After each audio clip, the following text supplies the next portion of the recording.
Ladies and gentlemen, welcome back to TDPHINSTALK, home of the real Miami Dolphin fans. We are live here coming up on the 5:30 p.m. hour Eastern Standard Time. It is exactly 5:20, and I am so excited to be back at home. Yes, we had our flight yesterday. Unfortunately, the flight was delayed by 3 hours, so we didn't fly into Miami until about 1:30 a.m. And then we went to my mom's house, hit the road, and came all the way back up to Central Florida. So we got in at about 6:30 this morning, and sleeping ever since about 3 o'clock when I woke up to get the news that Ryan Fitzpatrick he got COVID. Okay. He got COVID. So we're without Ryan Fitzpatrick. We're going to get into a little bit of that. I have someone who's going to be joining us who y'all already know what time it is. The legend, the GOAT herself, Finsanity. Yeah, she's going to be joining us in just a second, guys. So get ready for this one. We got a lot to talk about. We also want to talk about Tua Tagovailoa and his future with the Miami Dolphins. I think this is going to be a real good conversation. But y'all hit that like button on your way in. If you're new to the channel, subscribe to TDPHINSTALK right now. If y'all can do me a favor, once this video is over, share the video. Let other people know about the video. We're about 40 subscribers short of my goal this month. Just wanted to add 1,000 subscribers this month to the channel. Since I was out of town, I wasn't able to do much, advertising for the channel or going as live nearly as much as I like to. But we're at about 962 subscribers this month. We want to try to get 1,000. So share the video. Make sure you let your friends and family members know about the channel. And if you're new to the channel, welcome to TDPHINSTALK. Subscribe right now to the channel, guys. You can also catch me at Twitter, Instagram, Facebook, Sportscaster, Believe in Finstalk, which is going to pick right back up next week. I was out of town, didn't have all the equipment I needed for the podcast, but we're going to keep that one going. And just get ready for it. Also, check out the family channel, the Dow family. We're going to pick up where we left off. Listen, guys, that's going to be exciting. You're going to enjoy this year. And listen, tonight is New Year. If I have the time, y'all know I may go live, bring the New Year in. It just depends. We shall see. Shout out to the homie Martin with the donation, said this will be Tua's last game. We doubt him, TD. Oh, but we'll get we'll get into that conversation. I'm not going to let you bait me into starting it right now, man. We'll have that conversation. It's going to be a good one. It's really going to be a really good talk about that. But again, make sure you subscribe, hit that like button so YouTube can let everybody know that we are live right now. Again, I appreciate everybody with their love and support to the channel. Before we get started, I just wanted to quickly reflect, man. It's been a year, y'all. It's been a year. We started the year at the beginning. I believe I was at about 7,800 subscribers, and I had a goal this year. I said, you know what? I would like to reach 12,000 subs this year. I want to work hard, do everything I can to do that. 12,000 subs. And ladies and gentlemen, we're over 14. I think we're 14,000 coming up on 300. 14,300. And we exceeded expectations literally by over 2,000 new family members to this channel. So this is exciting, man. I already see Mr. Natural. Ahmad said this title some bull. No, hey man, you might want we're going into 2021.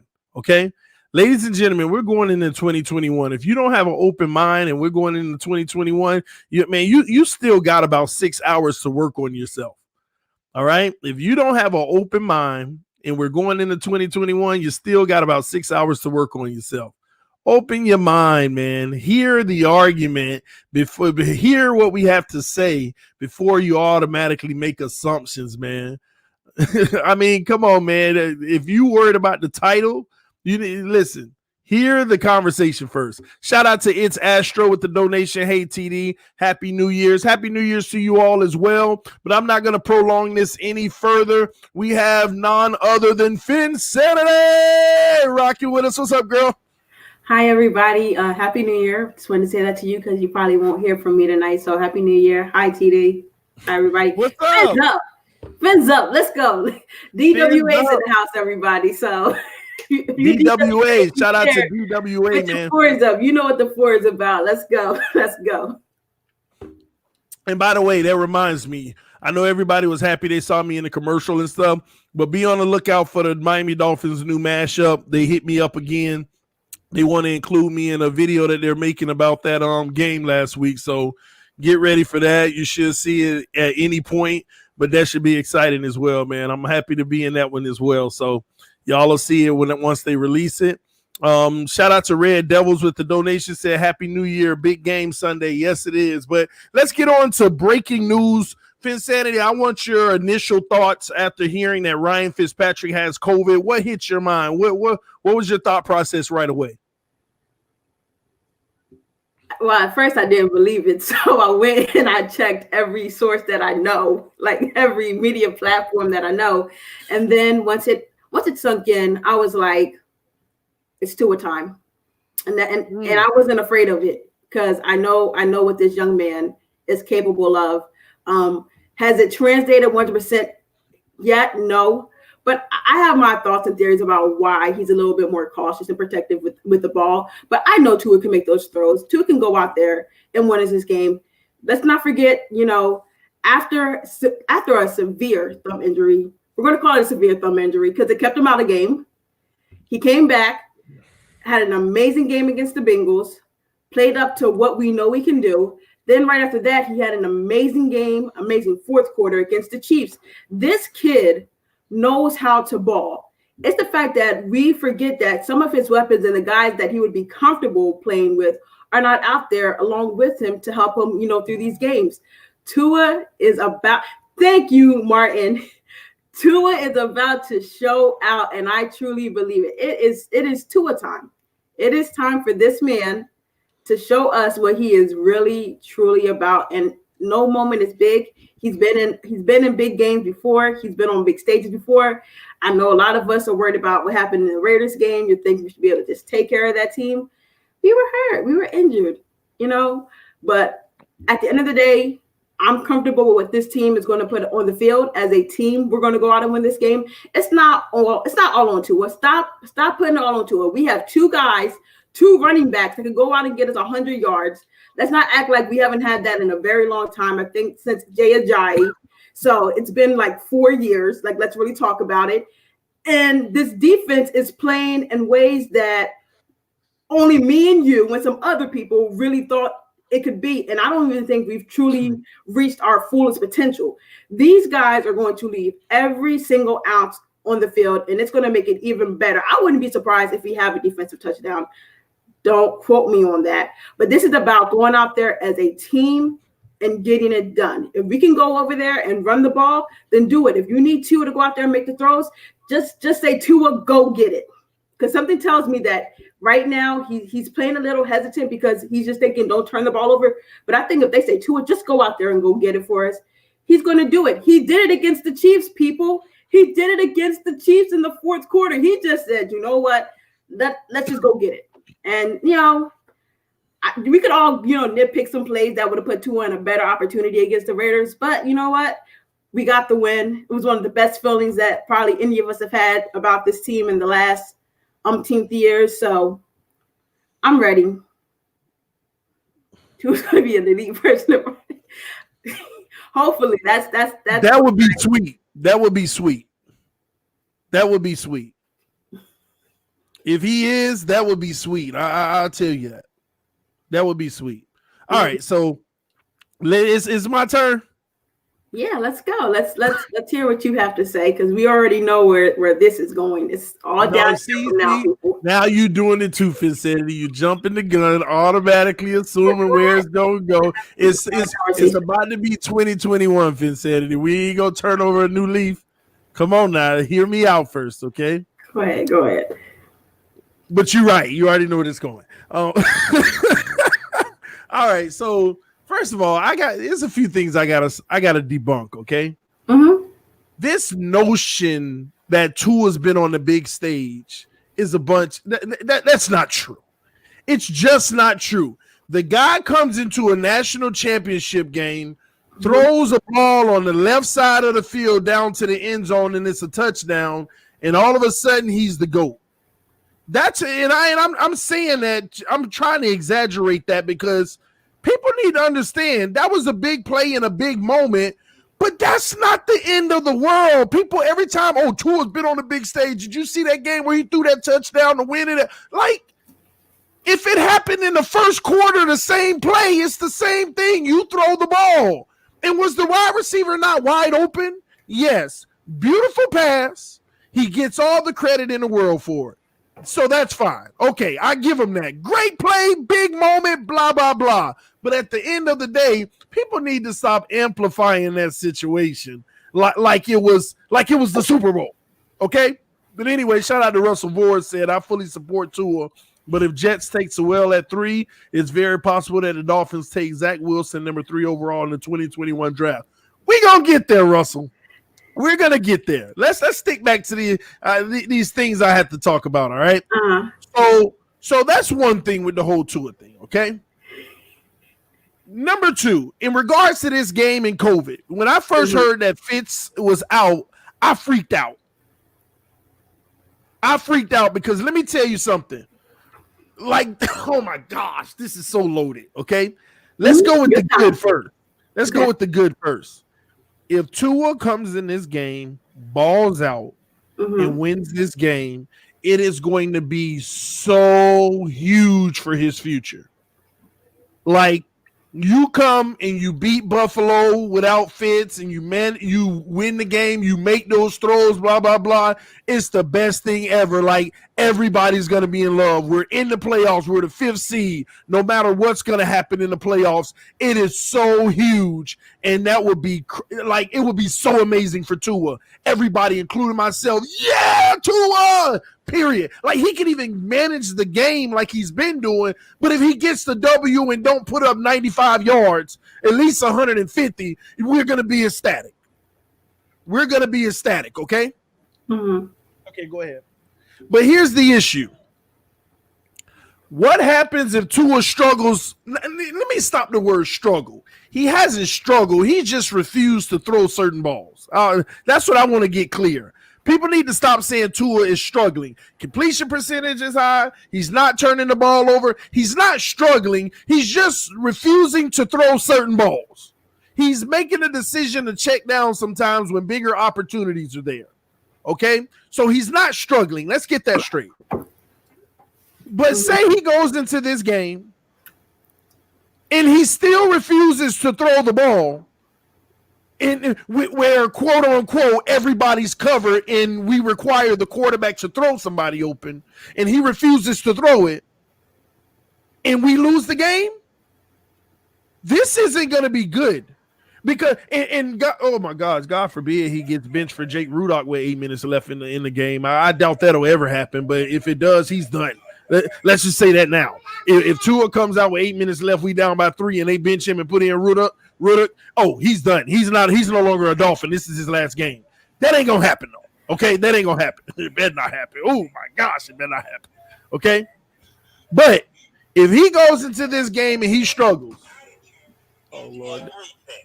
But if he goes into this game and he struggles, right, and we don't come back and we don't win, this is not going to be good for him, because it's a game where the Miami Dolphins would bench him again and throw in Fitz. And that's not a franchise quarterback, ladies and gentlemen. I'm sorry to say, that is not a franchise quarterback. Somebody you got to pull in the fourth quarter because you don't feel like he can do what it takes to finish the game. So at the end of the day, we're not even there yet. We're going to get into it. We're going to talk about what Miami Dolphins may do with that number 3 overall pick, depending on what happens this weekend. But Tua can't have one of those games. He needs to come out. It don't have to be. Oh, wait, get up. Give it to me. He doesn't need to come out. He doesn't need to come out and have one of those games where he's the best guy on the field, but he can't have a hesitating game. He can't have a game where he's refusing to throw the ball because it's the tightest window ever. He can't do that. He actually needs to play good football and win this game. This is a huge game for Tua Tagovailoa, one where this is one of his final auditions. I know people don't like to hear that term, Tua's auditioning, but this is one of his final auditions. And whether you want to believe that or not, or whether you like it or not, use your mind. here's my point, then I'm gonna turn it over to you, Finsanity, because we're gonna go further with the pick later. But I want to get to this. The Miami Dolphins have a number 3 overall pick. When is the next time, and I'm asking the comment section, put it in the comment section. When is the next time you think we're going to have a draft pick this high? Put it in the comment section. When is the next time you think we're going to have a draft pick this high? Now, when you add on top of that, because Brian Flores ain't no loser. He's not going to be 6, 7, 8 wins. We're taking off. The problem you have is, if you say no, Tua's the guy, and you were wrong, we're screwed. It makes no sense whatsoever for them not to go get insurance. Just because you get insurance does not mean they don't believe in Tua, and it does not mean that he's not going to be the future and be our franchise quarterback. Let me say that one more time to the people who's about to try to rip me to shreds because they act like they have a listening problem. Let me say it one more time. Just because you go get insurance, and yeah, that insurance may be a high pick. Yeah, it might be the number 3 overall pick. Yeah, it might be a guy that might have to replace Tua. But it does not mean that you're doing that because you don't believe in Tua. It just means that just in case Tua flakes out, we have insurance. And nothing's wrong with that. What say you, Finsanity? I get your philosophy, and it's a very interesting one. But I truly believe Tua was the guy. I truly do. And for me to wrap my mind around us using a top 3 pick on another quarterback, to me, it just doesn't sit well with me. We can go out there and get him a weapon. How about a wide receiver core that can actually stay on the field where we're not always getting hurt, whether it be Preston Williams, Devontae Parker, Jakeem Grant. Like, we can go through the injuries that he has had to sustain with his wide receiving core.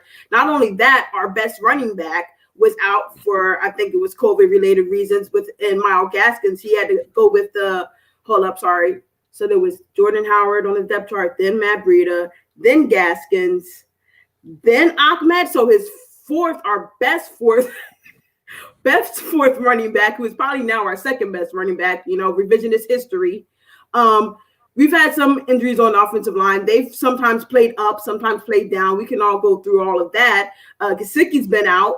And what I can say is he's done what he's supposed to do. I can't get mad at Tua for doing what he's supposed to do and what he's being told to do, because Tua is not a guy that's afraid to throw a ball. That's not afraid to stretch the field. You can see that. Go back to his tape. Tua likes to push the ball down the field. Go look at it. Believe me, there are a lot of big throws that he tries to make down the field. But I feel like there are some type of reins on him. There's also been talk about him and Gailey and how they both want to, run the offense. Maybe Tua wants a bigger role, but Gailey's saying we're going to lean on this running game and our defense. So to me, there's so many things that go into this than just saying what's it. I know we have a lot of good quarterbacks coming out, whether you're a Wilson fan, Fields fan. We know Lawrence is off the table. But I feel like if you want to bring in competition, like true competition, you can do it in a later round. It doesn't have to be one of those guys. And who says one of those guys are going to be available? That's if they're available. But what if like who are you taking? You have to give me a name. You said you believe in Tua. I do. And he's the future. A lot of people believe in him, but what do the Miami Dolphins do if you're wrong? What do you mean? If we're wrong, I'm not saying that you're going to be wrong. You might be 1,000% correct. Every quarterback that has ever come into this league has to come in the first round with a top 3 pick. It doesn't have to be like that. You can get that. If we were to have weapons and he has a healthy wide receiving core, I believe it is completely different play from Tua on the field. He's playing literally with special team guys. And a lot of people don't want to look at that. His number 1 receiver was a guy who's on special teams. Come on, give the guy a break. Give him some time. Give him his weapons. Give Tua what he needs, and he will be successful. You talk about Justin Herbert, he's had his wide receiving core. You talk about Joe Burrow, he's had his guys out there. Tua plays well when he's had Parker. Don't act like he was not throwing that ball up to Parker and giving Parker one-on-one opportunities to go up and get that ball. He threw the ball into triple coverage with Mike Gesicki in the end zone. So do not act like Tua is not this guy who does not want to take shots. It's who he has to take the shots with. You're not going to trust Matt Collins as much as you're going to trust Devontae Parker. He lost Preston very early. Jakeem has not done him any favors, and I really, and you remember, I was big on Jakeem. I wanted Jakeem to go out there and show off and do his thing. But how many balls has Jakeem dropped? If Lynn Bowden had that pass thrown to him against the Raiders, the underneath, Lynn Bowden scored the touchdown. But because Jakeem in his hands, even though I don't know how you have these hands and you receive punts all day, I mean, it's a different technique, but Jesus, give the guy a break. That's a touchdown. Lynn Bowden catches that clearly, and he is off to the freaking races. You are acting like this is all on Tua. No, you're the one who talks about attributable factors. Do not discount your attributable words now that it applies to Tua, because you've had this narrative about him since the beginning. This is going to be okay. Tua is your guy. You need to go get him some guys that can stay healthy and that can grow with him. And people, say the Jets, for some odd reason, don't want to solidify their offensive line. A lot of people, if Sewell's sitting there, they want Sewell. But, that's neither here nor there. But what you're trying to do to Tua is very unfair. It is very unfair. There's been games where his interior, whether it be Eric Flowers or Kenley, have gotten hurt. And we got Dieter coming in.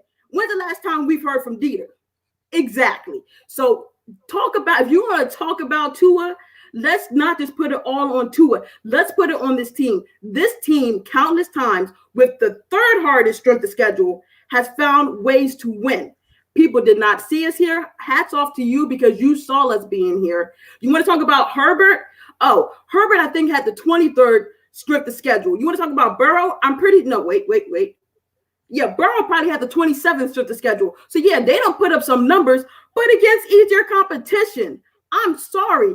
This team, it is about the team. It is not about one guy. And when we go in on Sunday, Flores and Boyer are going to have this defense showing us some things that I'm ready for. Tua is going to go out there, and even if he has to manage the game, I still got a guy named Myles Gaskin and Salvin Ahmed who can each go out and get me 100-some yards. And if that's what it takes to get me to the playoffs, it's worked so far. It's gotten us 10. And I'm cool with that. It's going to get us 11. So you make a lot of good points. But you're doing exactly what everybody does. You're changing the entire argument. So didn't I just say Tua isn't playing bad? High completion percentage. So why would you go with someone else? It's my turn, right? It's my turn, right? I was hushed the entire time. Because I'm going to ask you the question again. You changed the conversation like everybody does. Everything you said was true to a degree, except all these, get him some weapons and stuff, because once again, Fitz got the same guys. I'm tired of saying that, okay? Fitz got the same guys.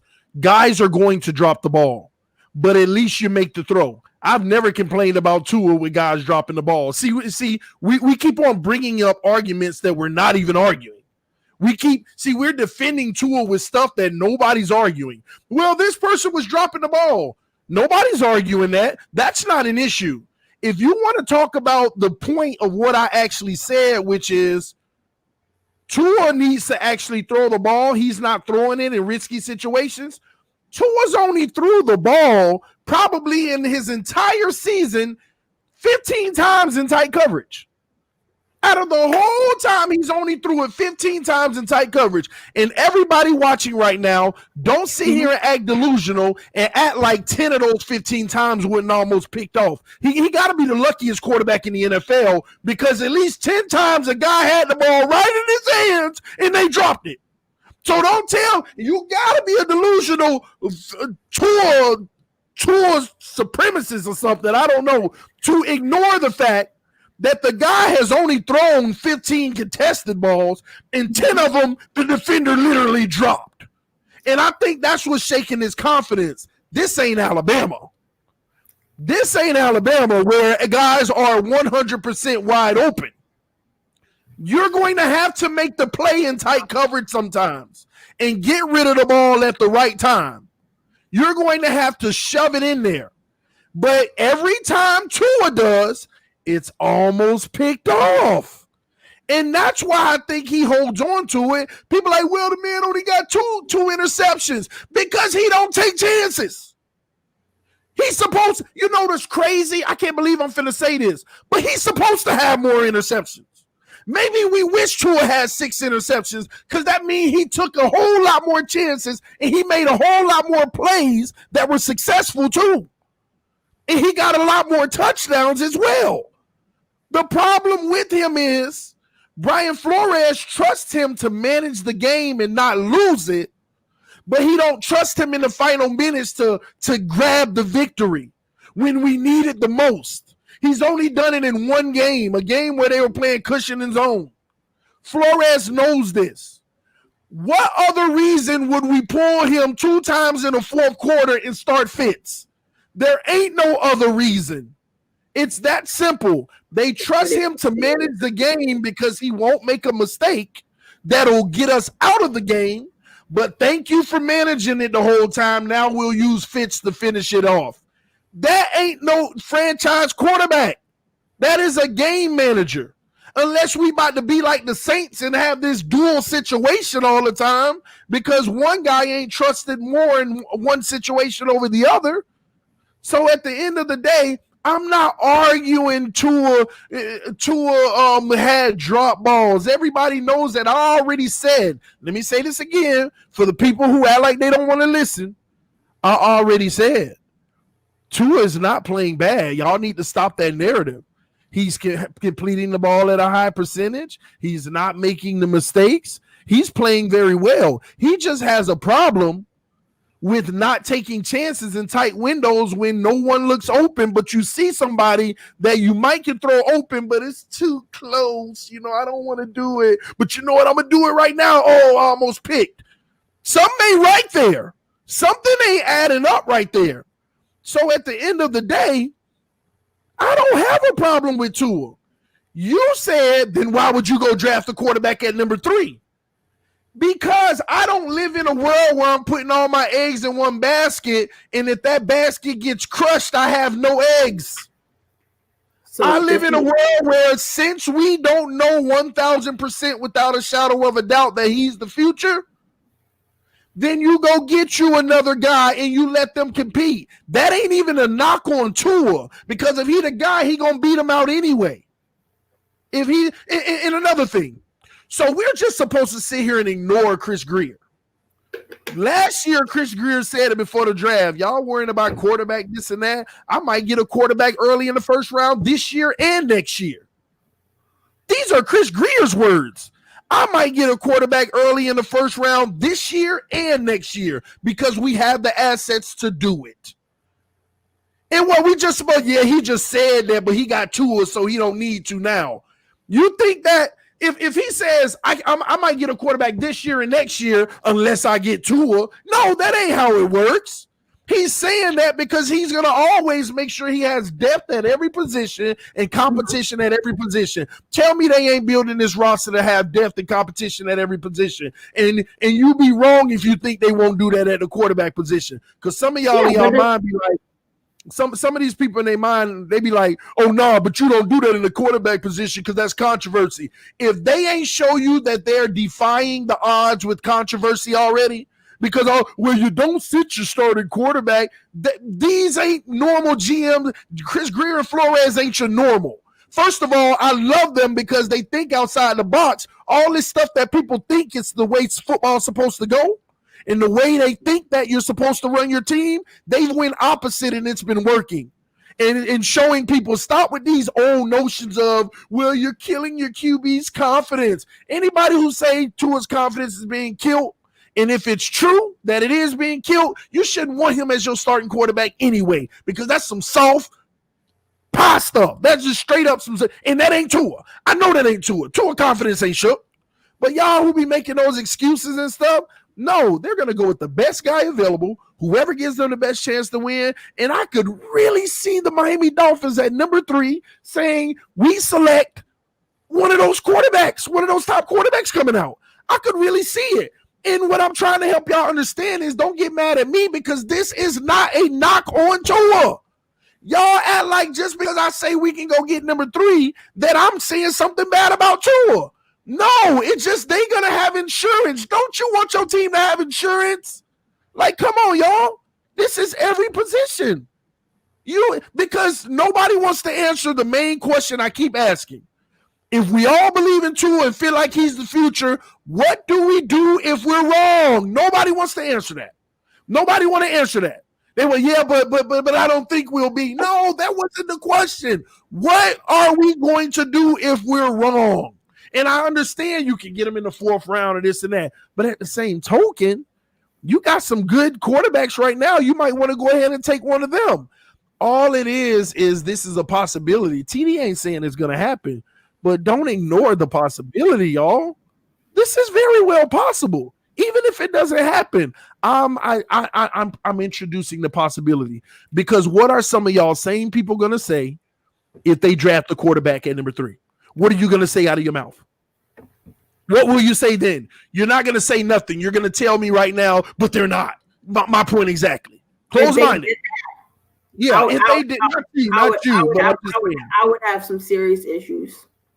Well, but at the same token, what if it all works out and it was the best move? TD, not every quarterback that's been drafted in the 1st round pans out. Tua? He is panning out because he's doing what they asked him to do, TD. That's what they said about Josh Rosen. That's what they said about Josh Rosen. That's what you said about Josh Rosen. No, Flores, every presser, he's done everything we told him to do. Different. They went out and got the guy that they wanted, Greer and Flores. Some say it was a Ross pick. What? Josh Rosen, they went and got him. They let him go so that Tua would know that this was his team. So he wouldn't have to for the future. They could have kept Josh Rosen on this roster. They went and got him. Huh? But they went and got him, though. Flores and Greer went and got Josh Rosen. He was on the trade block. They got him. Why not? Last year, we didn't know what we had. All we knew is that we were dumping everybody. We could have went and got anybody. We don't know what we got now. Right? We do know what we have. We have a guy that's going to go out there, not make mistakes, and keep you in games. A lot of you forget that the reason why we've been able to win a lot of these games, whether they be close or not, is because Tua has not made a mistake. You want to talk about Fitz? When Fitz had Preston, Parker, and all those guys out there, he was throwing picks, and it was costing us games. And we were upset about it. But because Fitz comes in here and has a good 4th quarter, we're like, oh my gosh, it's Fitz. I know everybody knows how I feel about Fitz, but when's the last time Fitz put up a good game against quality opponent? But we already know Fitz ain't the answer long term. We already know that. Exactly. But Tua is.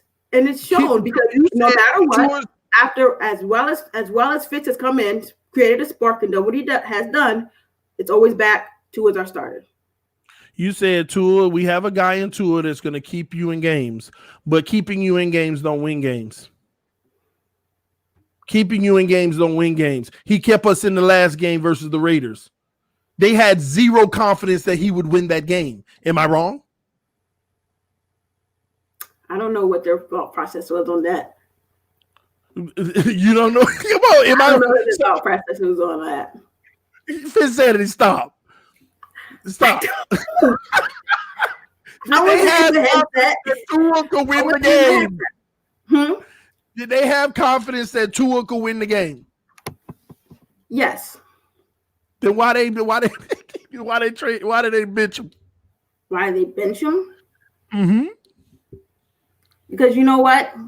Mm-hmm. If the ship was going to go down, it might as well go down with Fitz. You're not gonna let the ship go down with Tua.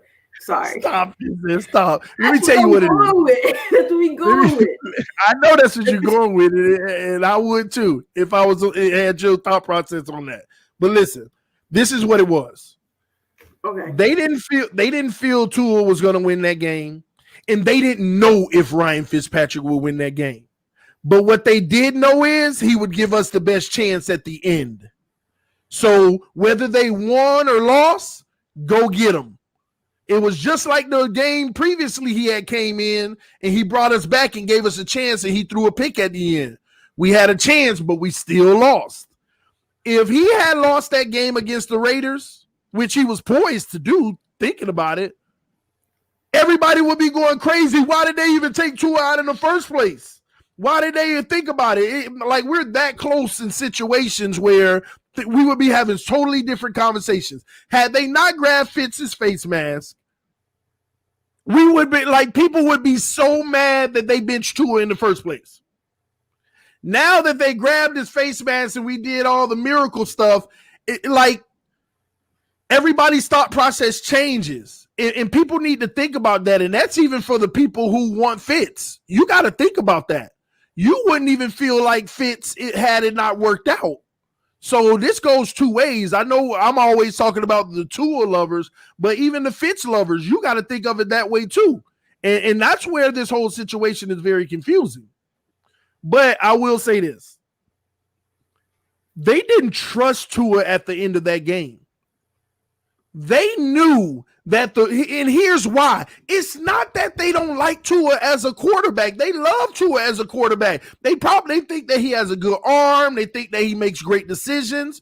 The problem is, here's what they saw the whole game. Just like in the Denver game and just like that other game he got benched, Jets or whatever. Who? This is what Tua. Denver. Tua never played the Jets this year. Well, he played just a few downs, so you're right. But he played. That was his first. That was his first game. He came in for him. But here's what they saw. They saw, you know what? This secondary is locking down our receivers, and there's no separation. But although there's no separation, there are opportunities out there. But those opportunities only come from a quarterback who's willing to put the ball right where it needs to be. Tua can put the ball where it needs to be, and I have the confidence that he can. The problem is, I keep telling y'all, it's the Alabama syndrome. It's the top elite school syndrome. He's used to seeing guys wide open. Wide open. And when you don't see him wide open, everybody's covered. This is the NFL. Everybody might be draped over, but depending on how you throw the ball, a play can still be made on almost every single play. Are we asking him to make it on every single play? No. But there were too many opportunities when you go watch the film where you see those opportunities are there in tight coverage, but he doesn't even pull the trigger. Fitz pulls the trigger. It's going to get picked off sometimes. But at the end of the game, who cares about an interception? Do you take the chance to go win, or do you take the chance to punt and lose the game? And that's where it comes down to. I love the fact that Tua doesn't turn the ball over and he's reliable in that nature. But at the end of the game, all of that has to go out of the window. You got to take a shot. It's 3rd and 11. You can't say, okay, I'll just live to see another day with 2 minutes left. You can't do that anymore. But he still does. He holds the ball waiting on somebody to get separation. This is the NFL. In the regular season, Tua is going to have 10 great games every year. But when the playoff comes and you're playing the creme de la creme, when you're playing the best of the best, all those windows are they're supposed to get tighter. And everybody say, oh, well, we need to go get his weapons. We need to do this. We need to do that. You know what? I'll be honest with y'all. If you go get the best receivers in the league that guarantee separation X, Y, and Z, Tua's going to be a lot more successful, y'all. And I'm not even going to start the argument of any quarterback would be. But he's going to be a lot more successful. But once again, all you're doing is setting yourself up to the only time you can even afford to get weapons around him is during his rookie contract. That's it. That's it. That's the only time you're going to be able to afford to get these young 23 to 28-year-olds that are beating their coverage 9 times out of 10. That is the only time, is when he's on his rookie deal. Soon as he gets his money, y'all going to be mad that we putting up 30 points a game, but we giving up 38. That's all going to happen. It's a ripple effect. People don't think of it holistically, but guess who is thinking of it? Greer and Flores. They know what they doing. I would, man, Tua better have a heck of a day Sunday, because if he don't, I could almost guarantee we get a quarterback in the first round. I could almost guarantee it, Insanity. I am sitting here, right now today. If he struggles in this game and we lose, and don't let the Browns win and we don't make the playoffs, I could almost guarantee you that we're going to get a quarterback in the first round. What say you? Didi, you make it sound good. You make it sound plausible.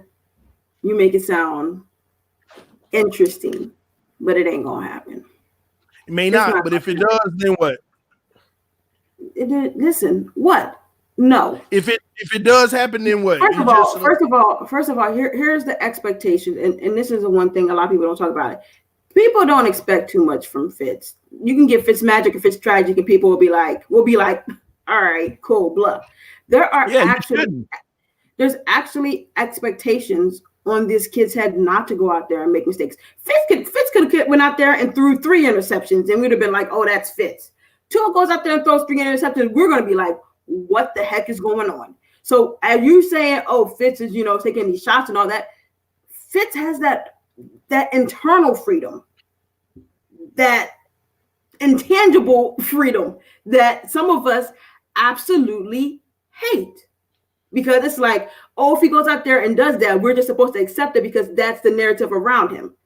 Tua, coming in, was known as one of the most accurate quarterbacks and one of the quarterback that will not make that mistake, that will not make that bad throw. So when you compare the two, we can talk about it, but I know Tua went out and beat a team that's going to possibly be in the playoffs. I can't name a playoff team Fitz beat this year, caliber team. I know Tua has gone out there and without OTAs, rookie mini camps, without all the repetitions that he could get, because I'm pretty sure Fitz was getting a lot of them in training camp, has gone out there and tried to make the best out of the situation that he's been put on the field with. Fitz could go out there and throw it wherever he wants. If it works, if it don't work, we're gonna be like, oh, Fitz, whatever. Who did Tua beat? Let's go talk about Arizona. If you want to talk about a playoff team, they'll be in the playoffs. The Rams are out of it. I'm sorry, I don't know who they're starting, Wolford or whatever his name is, but yeah, let's talk about it. All I know is that where Fitz has lost us games, Tua's never done that. I agree. And he's kept this defense. He kept this defense pretty much in opportune situations. We have one of the lowest scoring defenses because of that. Because he's not putting them in bad situations. I think other than, the one fumble against the Rams when he started the game, he's always kept our defense in pretty much favorable position if you really want to go back and think about it. And those are intangibles that you want. Whereas you want to talk about Fitz and what he can do. If they really, really because one thing that Flores wants to do was win. If he really thought Fitz was his best option at quarterback, he would have started him.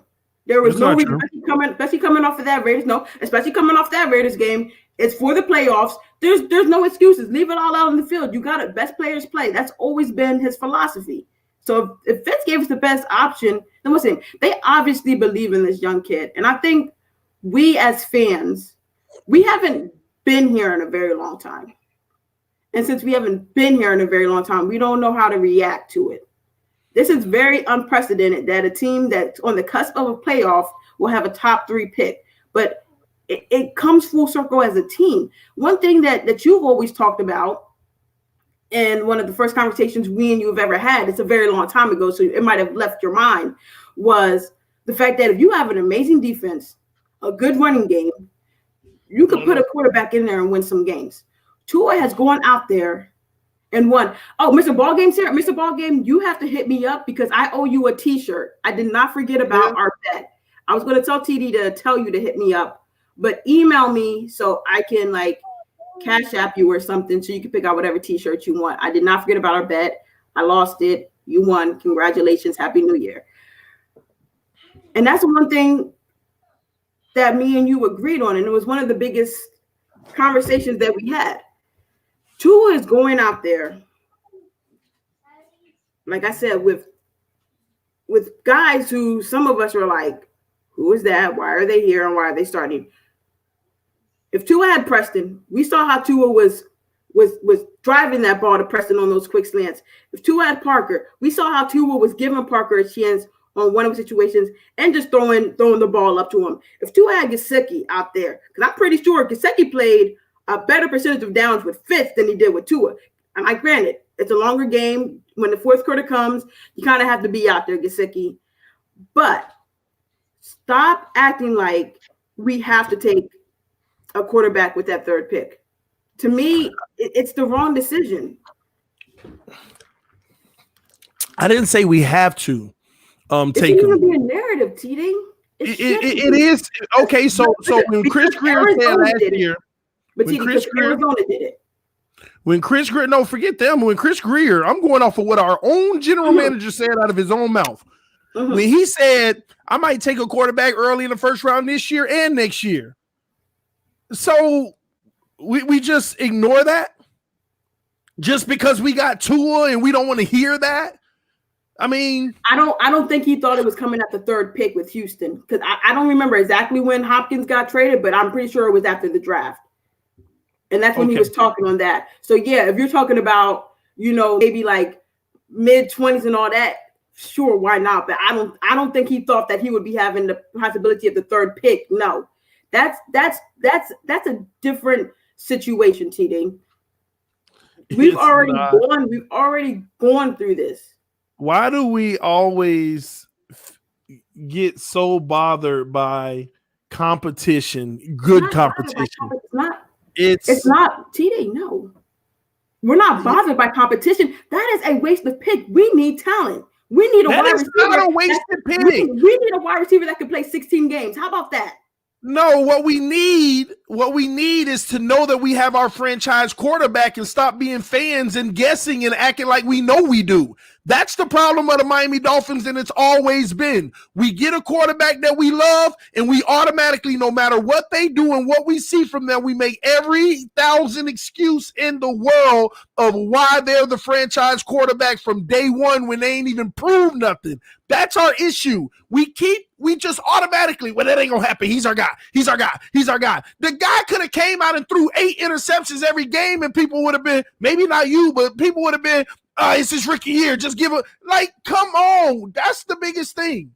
That's the biggest thing. We need to stop acting like we know for a fact. I don't speak in facts. I haven't spoken facts yet. But an opinion that is a possibility, people want me to change that and make it a false. They want me to say, no, that's not true. They want to prove an opinion wrong. They want to prove a possibility wrong. That's what gets me.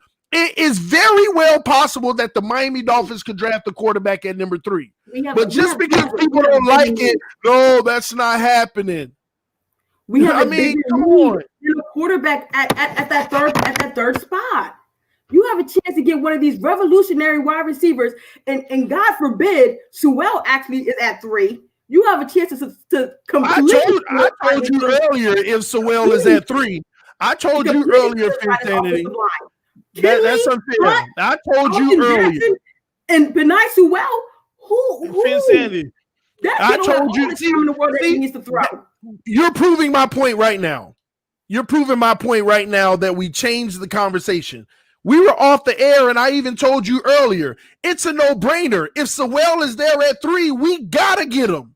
That's proof to you that I am not saying that we're going to get the quarterback, but what I am saying is stop acting like it's impossible. It is impossible. Why do people literally, why do people take away possibilities in their mind, act like it's not possible. Because if we go out there in the draft and you hear them name a quarterback at number 3, nothing's going to change. You're just going to be like, why would we do that? And this guy, whoever number 3 is, may get beat out by Tua, and Tua may be great. Or this guy at number 3 might be the best of all time, but nobody's going to go back and say anything. Like, we act like these things aren't possible. That's all I'm saying. That's all. I'm not saying it's going to happen, ladies and gentlemen, but stop acting like it's not a possibility. That's all I'm talking about. Y'all trying to make my possibility of false. And you're wrong. It's so unlikely that it's basically impossible. Why is it unlikely? Tua ain't did nothing. Tua ain't did nothing. Let's stop sitting here and sugarcoating it. I'm not sugarcoating it no more. From this day on, I'm going to call it how I see it. He played great. I'm going to talk about it. He don't. I'm going to talk about it. Right now, Tua ain't did nothing. Tua ain't did nothing to make anybody think that he's the franchise quarterback. He showed potential, but he ain't did nothing. This man ain't he ain't make nobody be like, wow, this kid gonna be the truth. Not an ounce. Not an ounce. The man's longest throw is 35 yards, and that by far is the lowest in the NFL. The man ain't did nothing. I mean, we sitting here acting like how many games he got over 200 yards? Like the man ain't did nothing.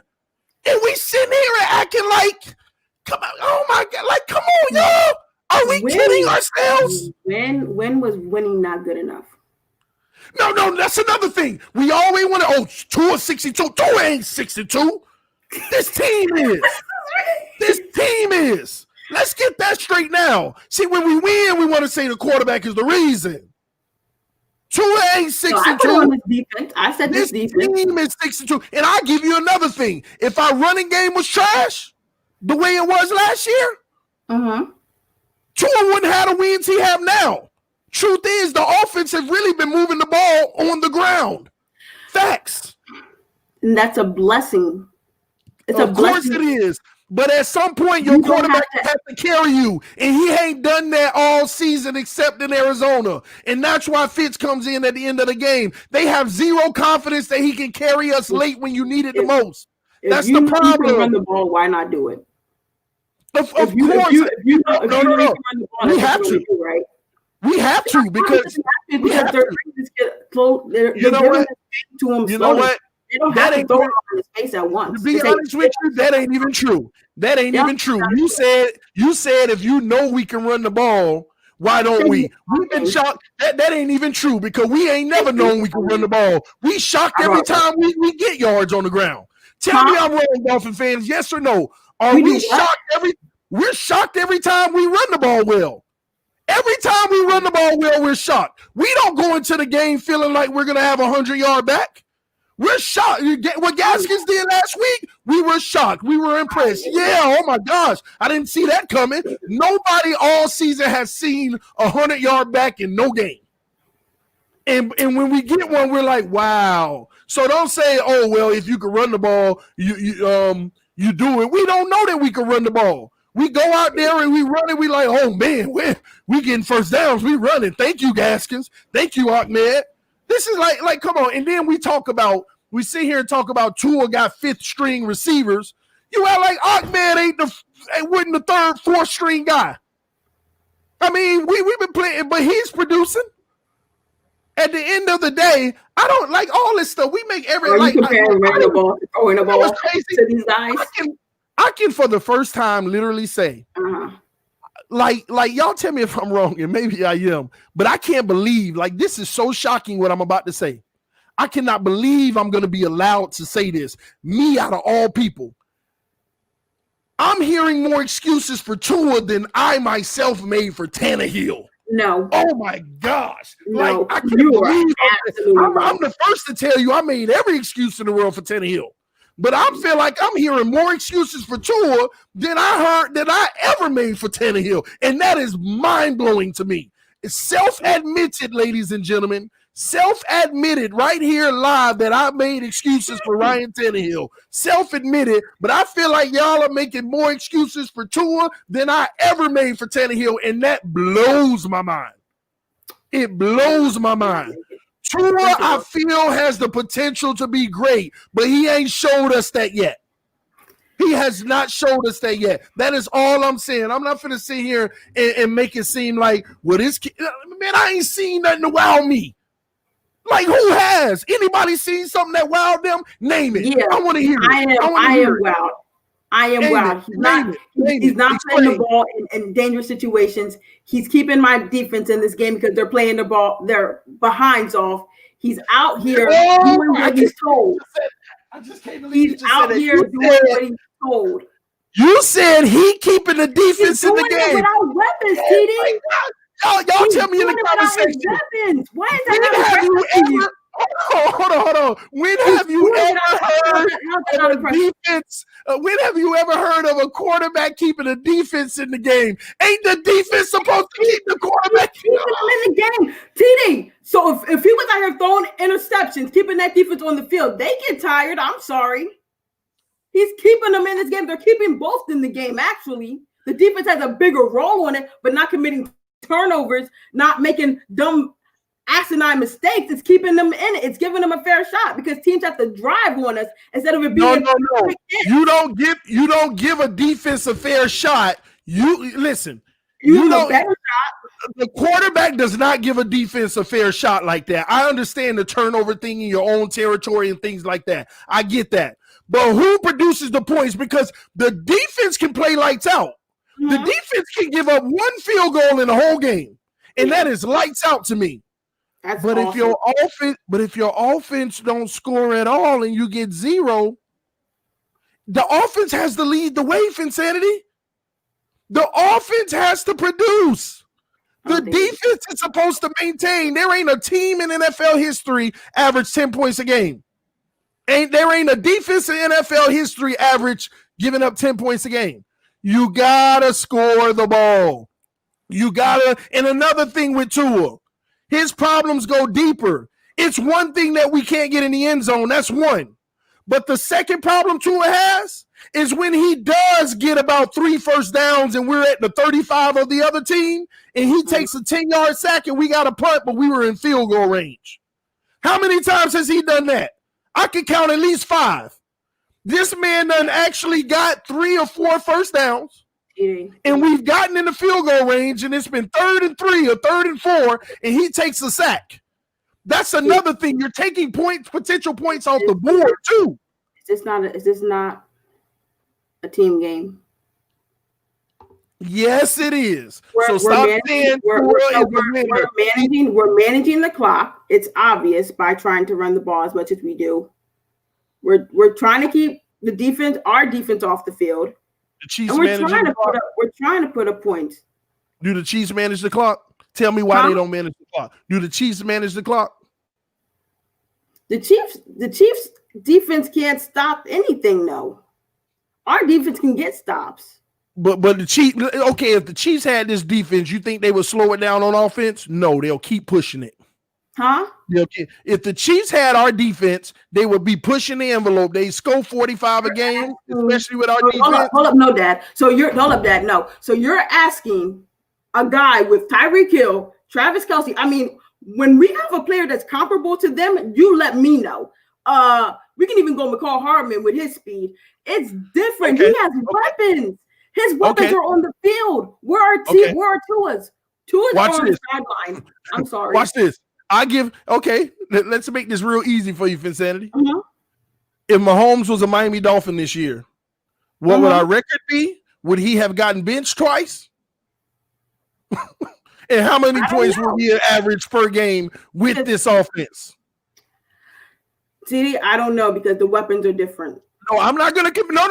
I'm not comparing the offense. I'm not comparing their weapons to ours. Put Patrick Mahomes on our team. We have a defensive-minded coach where they have an offensive genius over there. That's fine. Put Patrick Mahomes on the Miami Dolphins. Does he get benched twice this year? Year? No. How many points do we average per game? It depends So what he's y'all doing. stop making We it have seem a like I'm defensive comparing mind their coach. offense You're with ours. comparing And apples putting and them on ours. oranges. Well, first of all, I don't think he takes those shots with Matt Collins on the field either. Even if you want to talk about Jakeem Grant and his speed, well, Jakeem Grant's going to drop the ball. So, like, let's really talk about the comparable things. No. Let me tell you. It's Okay, a different situation, TD. No, it's not He different. has Because an guess what? offensive coach who will literally on that sideline draw up a play and tell his team to go out there and execute it. What are you doing? That's not true. You said that. It is true. You said Jakeem Grant would drop the ball. Him and the enemy are different. You said Jakeem Grant would drop the ball. Yeah, he dropped the ball, but not every single time. Tua has thrown 4 deep balls at Jakeem Grant. 4. And 3 of them was on Tua overthrowing them. Don't tell me I'm wrong. Y'all keep on going to that one where it touched Jakeem Grant's head. He's thrown 4 deep balls, and Tua has overthrown. The one that was an interception that was in his hands. Overthrew 2 and underthrew 1. And that was an interception. What you mean? The one that was an interception that he threw to Jakeem. There was one that was an interception. Remember, it popped up out of him. Or do we want to talk about the pass to Gesicki where it hit his hands? I'm talking about the same way. You're talking about a defensive coach who wants to rely on his defense. No. He don't want to. He has to. Offensive guy. He don't want to. He has to. That ain't fair. He don't because want to. He's a rookie. You don't have to force a rookie to do all this. So the Patriots, Patriots relied on their defense with Tom Brady. When Flores was in New England, did he rely on his defense? Was a different quarterback. Then what are you talking about? And he has the best tight end in the league. That's the point. He's a different quarterback because Tua ain't them. He ain't even showing different situations. These are TD. Come on, these are different situations. Don't even do that. Different guys at different points in their career, different mindsets. I don't even think. I honestly like the Chiefs didn't even try to throw the ball over our head until Bobby got hurt. And you seen Bieniemy talking to Pat about it, like, "Hey, listen, you see, old boy no longer at safety. Let's go get him." Before that, it was underneath. We were getting got, but it wasn't behind us. It wasn't over our heads. Like these are different situations. He ain't doing the same thing underneath. What I'm saying to you is, everybody keep it like, "Oh, Mahomes ain't a rookie." You could take the first year Mahomes played in. Take that, Mahomes. I mean, he wasn't a rookie then. That's a new point. His first year he played. So was Alex Smith not there? Patrick Mahomes got dropped in a playoff team. Don't do that. We were not a playoff team. We were a 5-11 team who is now, by some people's standards, because Vegas only had us at 6 wins, are overachieving. And it also is, and Tua is a key component to that. Don't do that. Don't respect that kid. Listen, just because he's not putting up the yardage you want, what he's doing is what's working for our team. We have 10 wins. 10 of them. Count them. Okay. 10. And we saw this, but me and you saw it, but a lot of the fan base did not see this.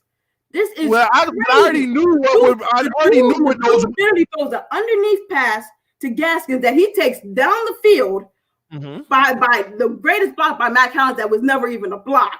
It was a pick, if you really want to call it what it was. And then he throws a crazy pass, which by metrics was improbable, because if you're getting your head pulled, it does mess up your mechanics, but he lets it go, takes something off of it, and Matt Collins throws it, catches it like it's a punt. We're acting like Tua wasn't out there taking the licks. He had Gesicki out there. Something straight. I don't even think I did a forward on the field with Tua. I didn't care what Fitz did. Really out there on the field with what's the name? This is beyond me, TD, that you're really expecting. You're expecting a rookie. You're expecting this rookie to go out there and it happens sometimes, but Tua is not being asked to do that. Do I think Tua would make those throws or take those chances if they allowed him to? Yeah, but we have a defensive-minded coach who's telling him to manage this game, and we will get it done in the fourth. And time again, we have done that. Hence why we have 10 wins. You know what that sounds like? Name one good team Fitz beat. I'll give you a chance. Name one good team that Fitz beat. I'm not comparing Fitz. I'll be done. I'm not comparing Fitz because Fitz could have lost the game at the end. At the end of the day, the story still would have been the first 3 quarters. our inability to produce offense. We could have lost. So this ain't about Fitz. So you mean to tell me that Flores is in the quarterback room, in the game plan room, and he's saying, here's the game plan. Tua, just do what we're asking you to do. We want you to manage the game. Then at the end, we're going to put Fitz in so that we can actually win. Wow. TD, we're winning. Yeah, no, but I want you to recognize that. That's basically what you're kind of explaining to me. They're doing what he's asked them to do, manage the game. Okay, that's fine. Manage the game, but in the fourth quarter, we probably gonna pull you because you can't get it done. No. Fit. All I'm saying is, maybe the team needed a spark, and that's why they put in there. Maybe they wanted to do something different. I don't know. Maybe they saw something and they made that change. Okay, but at the end of the day, no. Tua has gotten us here. This defense with Tua has gotten us here. I'm sorry. We should have a better record had Fitz not done what he did in the beginning of the season. But I don't blame Fitz. That's not even true. That's not even true. It is. Okay, if you want to go look at all the numbers, if you want to go look at everything in the red zone where you can get points, let's really talk about it. This is a lot of people have that narrative and it's not true. Fitz, like, think about it. What was Fitz's record when before he the Jets game whenever Tua took over? What was Fitz's record? Let me see. Jets was the third game, so Fitz was 3-3. Fitz was 3-3, right?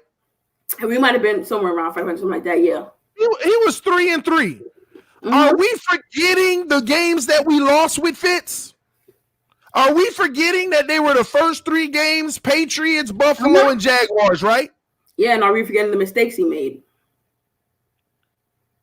What do you mean? Yeah, we know about the mistakes. That's what I'm about to get into. First of all, in the Buffalo Bills game, 31-28, he threw 0 interceptions. The Patriots game is the game that we were mad because he had threw some picks the first game of the season. But also our defense was having trouble in that game as well. The only reason that we only held them to 21, they were going up and down the field on us, but we would get timely turnovers right whenever they were about to go in the end zone. And in the Jags game, we purely dominated that game. The Seahawks game, that was another game that we were in it, but the defense was trashed in too, gave up 31 points. See, are we forgetting that? Fitz was the player in the 49ers game when we put up 43, defense dominated. But in the 49ers game is where the defense woke up. The 49ers game was the game where the defense woke up. So don't forget, our defense was not playing well at all in the first 4 games. Fitz had the defense. Go look at the numbers. The points allowed in the defensive rankings in those first 4 games was atrocious. Were you expecting a new defense that had no real on-field experience together? Exactly. Well? Right. As soon as the defense start doing their thing, Fitz was 2-0. As soon as the defense start doing their thing against the 49ers and the Jets, Fitz was 2-0. Then name the team you said again. What happened? Please say the names of the teams that you just said again. The 49ers and the Jets. If Fitz couldn't be 2-0 against the 49ers and the Jets, I would have a problem with that. Why we lost to Denver? Huh? Then why we lost to Denver? I can guarantee you if Fitz was the quarterback versus Denver, we wouldn't have lost. I wouldn't say that. Not the way I would say that. I would. Listen, if you sat there and watched that Denver game, if you watched that Denver game, there's no way we would have lost that Denver game with Fitz. Fitz could have probably thrown 3 picks. We wouldn't have lost that game. If you watch that game, the offense couldn't even get a first down until like the third quarter. It was punt after punt after punt after punt after punt.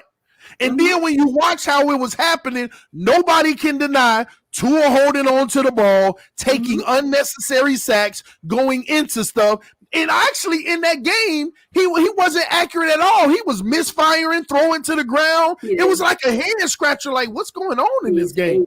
No. Listen. I'm gonna be honest.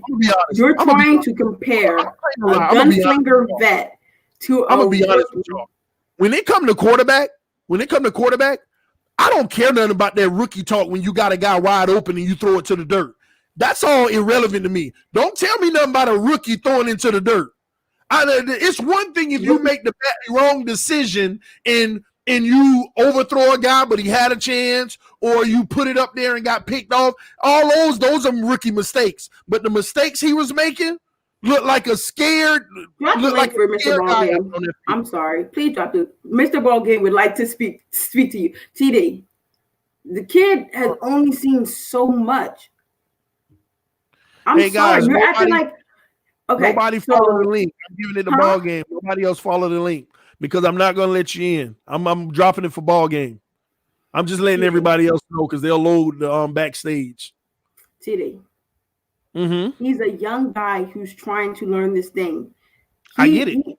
And a lot of us, believe that he was put in the best opportunity because of the defense that he was being given. So now why are we going back on this narrative? We're winning games. He's doing enough to get it done. I don't need him to go out there and put up big numbers if we're winning the game. That's what it takes. Just win. You want to talk about the Ravens game? If you want to talk about the Ravens game and the Denver game, listen, it takes time.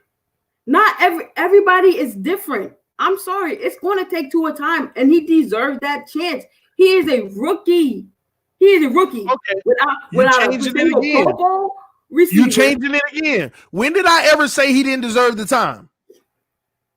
When did I ever say he didn't? See, this is what I'm talking about. When I say go get a quarterback at number 3 to make sure, what people hear is, oh, you're giving up on Tua. That's not what we're saying. Not saying that. You don't even need to have that there because then guess what? We got to flip one of them. Because if not, then what are we getting? What I'm saying is that we have a bigger need than a quarterback with that 3rd pick. For the talent that's going to be there, we have a bigger need to fill. That's all I'm saying. For all we know, if Tua had Preston and Devontae and all them, his numbers would probably be way better, and you can't even dispute that. He's had them, Finsanity. Yeah, he ain't had them consistently, but he's had them. All in Florida born, Kentucky grown. This is all I'm saying. All TD is saying it can happen. Because if it did happen, whether you believe it will or not, then what? I mean, we act like it can't happen. I'm not saying we're not getting okay for the record, ladies and gentlemen. We're not giving up on Tua. I even believe Tua will be the starter next year. He's gonna get better. He's young. He's gonna improve. He's gonna be a great quarterback. These are the rabbit hole conversations that I say we get enthralled in because people are not happy with what they should be happy with. No. We don't know what we should be happy with. We're sitting here. What's up, ball game? We're sitting here and acting like it's 1,000% fact that Tua is the greatest of all time and he's going to be our franchise. No one said he's the greatest. Allowing that. That's all I'm not allowing. No one said that. I said he can get the job done. You cannot sit here and say without a shadow of a doubt with what he's done this year means he's going to be our future for the next 12 years. Yes, it does. No, it don't. Does it, ball game? I think if I may speak for a second, TD, I don't disagree with anything you're saying, man, because there's always the possibility of things going completely against the grain. All I'm saying. It may not. Yeah, but I also take into consideration a lot of other things that I've seen over the course of this season, and I also know that with the amount of stuff that we did last year in the offseason in terms of building this defense and the way we went in the draft, they know. And anyone that's watching knows that we don't have nearly the complementary pieces in place that this kid needs to be successful. I feel like it was a risk putting him out there without having all this stuff in place. But what I have seen is enough for me to know that with the right pieces in place, he can get the job done. And I don't think he's going to, at the NFL level, I don't think we're going to see 350, 400 yards a game with 4 touchdown type of performances. But I do believe that we'll consistently see 265, 270, 2 touchdowns, 1 interception, which is enough to win because the defense is going to play elite. But I agree. You got to get there, right? So I agree, right? At 3-3 with Fitz, I didn't think it was the time to insert him. I don't believe that Flores actually made that decision on his own. I think his hand was pushed. But I also know that he put in place the ability to be able to pull a kid when things got stagnated on the field, and that's what we saw the 2 times that it happened, which is okay because you have a guy that's going to be able to come in with no reservations whatsoever and let it rip and find receivers, and that forces the defense to go through the processes of playing them different. I watch all that stuff. I think you do. I think a lot of other people do sometimes too. They play rookies different. Every game Tua is played in, teams that don't even generally even try to manufacture pressure, they send it. And it's the same thing they did against Josh last year with Washington. As soon as they put Fitz in, Washington backed up.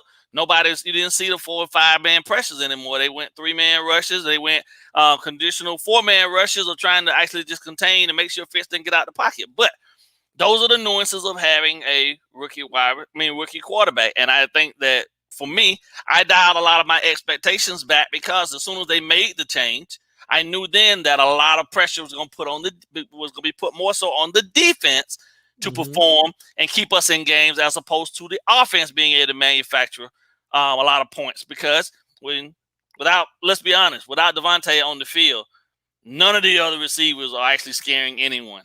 And there's Devontae provides 2 different things. He provides a larger target for Tua to throw to, and he's a security blanket because if you throw to him 9-10 times out of the game, he's going to catch 8 of them consistently. You know that. You already know that with him. But that type of productivity we don't have within anybody else, and his true security blanket has been gone for 13 weeks in Preston. So it is what it is. I think, I always look at it this way, bro. And I try to make sure when I talk to people or I say things, I try to temper the expectations because, hell, we lucky, man. We're a year ahead of where we're supposed to be. There's no way statistically. A year and a half ahead of the process. But I get it, right? Our fans want what they want.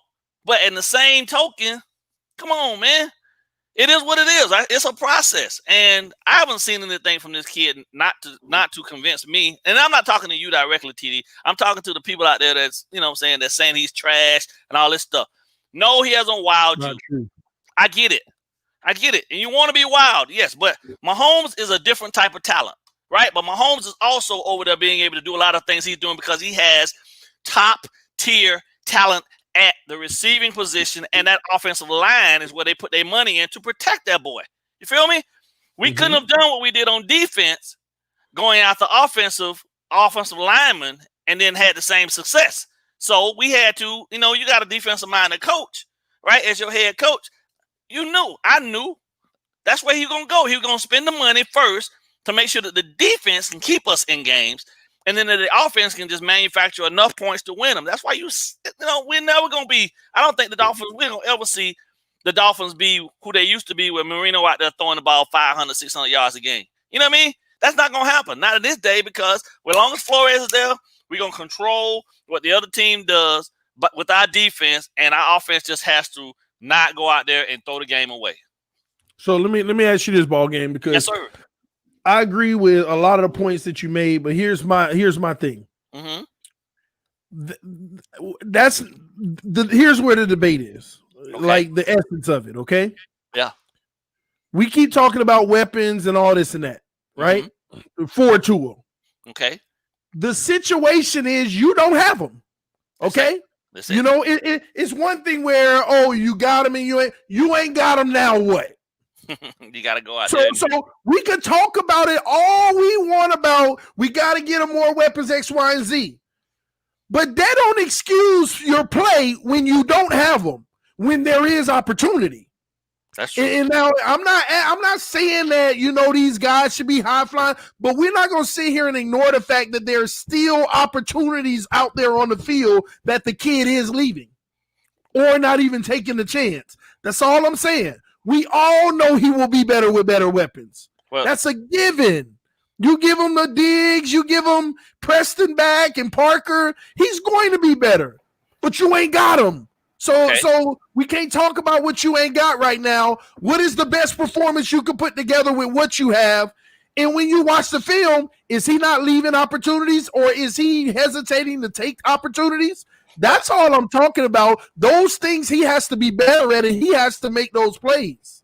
He has to be able to make some of those. Yeah, and listen, I'm not at any point going to disagree with the point you just made, because that is a very valid point. I have also said that as well. But I do also know, by watching what I watch, you know what I'm saying, consistently through this all 22, his hesitancy has a great deal to do with the fact that as soon as the ball is snapped, his center is 3 yards, 3.5, 4 yards sometimes in the backfield with the guy pushing it. You know what I mean? How can you effectively get to the top of your drop and get the ball out clean if, hell, as soon as you get to the top of the drop, you gotta reset to get out of there?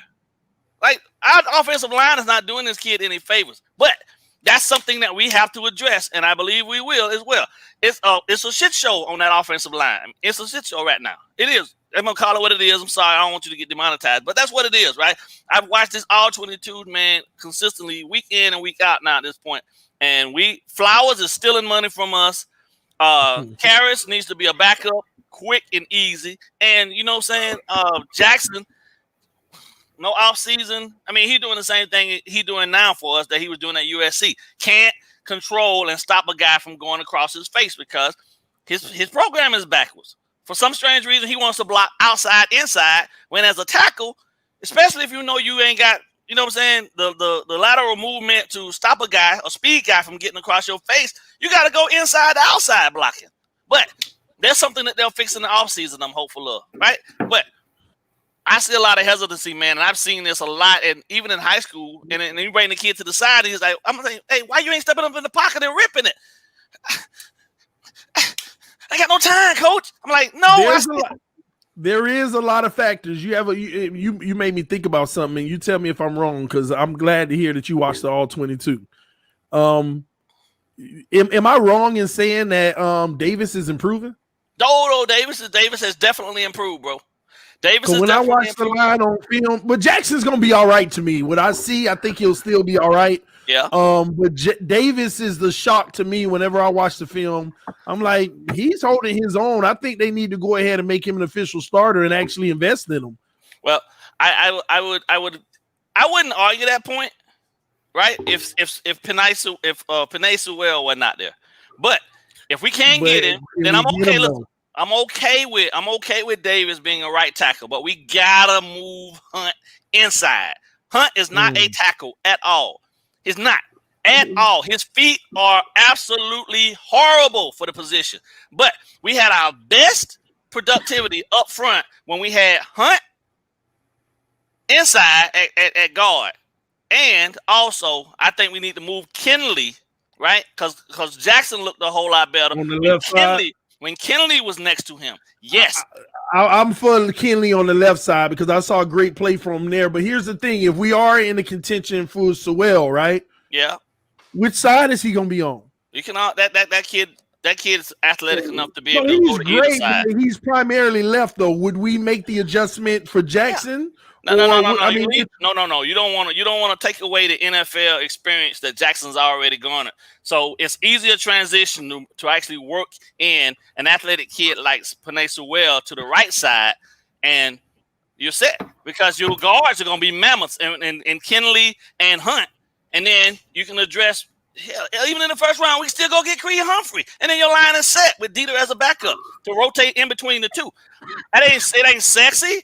But it's what's needed to be able to give this kid the opportunity to be able to actually get back there and be comfortable, bro. Like, he needs – did we see how much – that Raiders game? I mean, I know people were watching. We see how much time Derek Carr had? Yeah. It was laughable. But listen, I have to go. Oh, okay. Listen, with the ball game, I know you can handle this. Email me at – I don't know if you still have my number. If you have my number, text me. But if not, then email me, fitz75@gmail. Okay. And you're taking care of the bet, huh?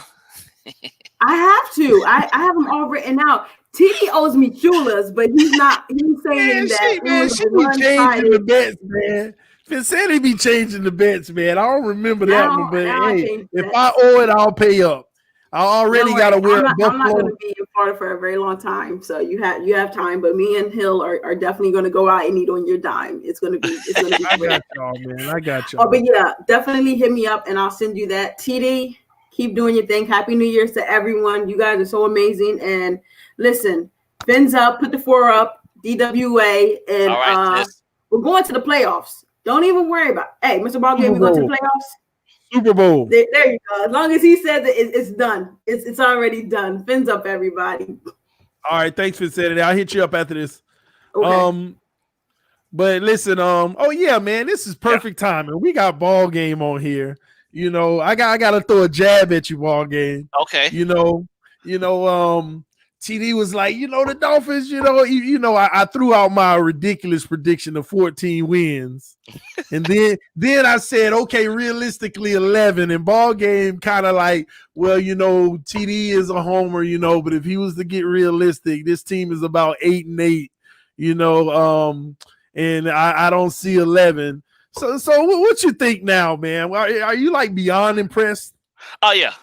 Christmas came early, man. Christmas came early after we secured the 8th win, because then I started looking at the rest of the schedule and I was like, oh man, realistically we can win 10, 11. And I had to go back and make some retractions. So you all right? I think we were both wanting what was best, but realistically, I just didn't.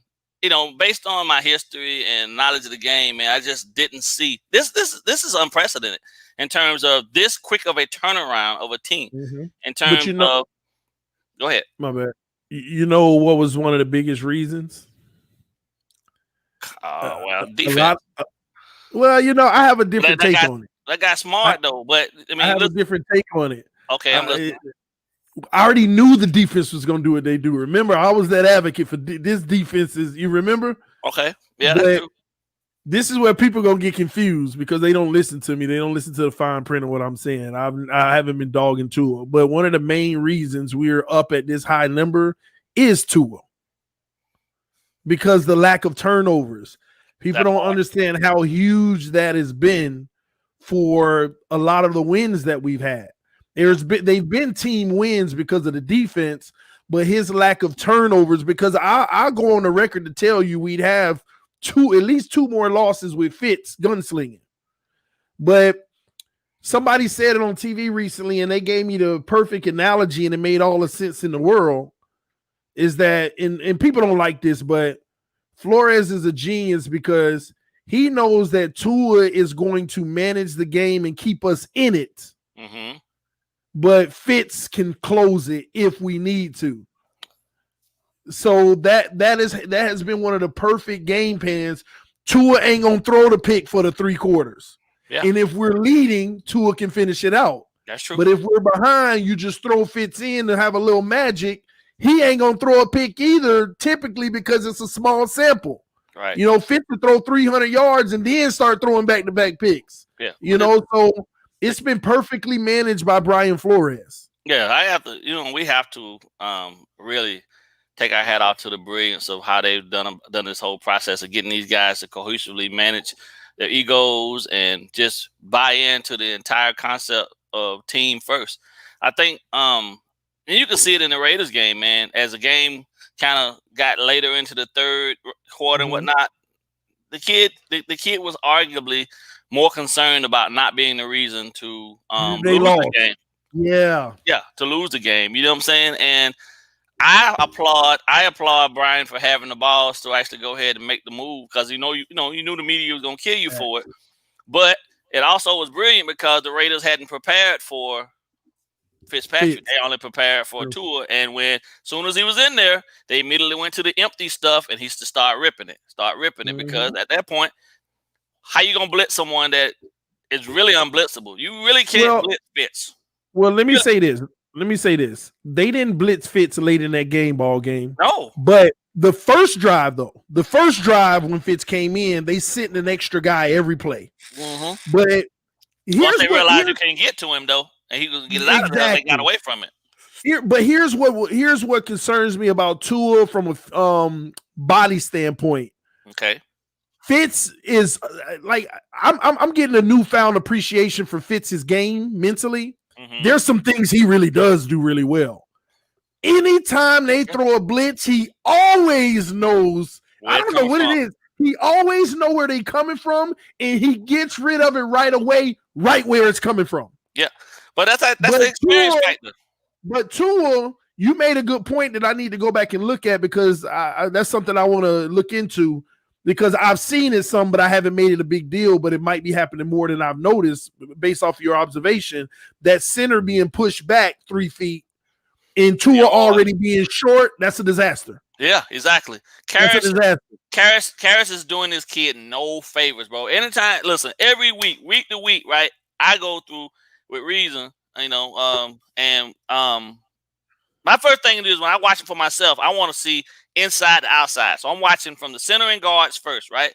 Flowers is a train wreck. But then when you add in the fact that Karras is just not a physically strong man, and they got a dominant nose or a dominant DT over the top of him, he's getting bullied all game. So that entire middle of the pocket for Tua is ceased to exist because this kid, if you go back to watch the college film, he was the best quarterback at climbing the pocket and releasing and getting the throws out. Well, that's his game. Can't climb when the center right in your lap.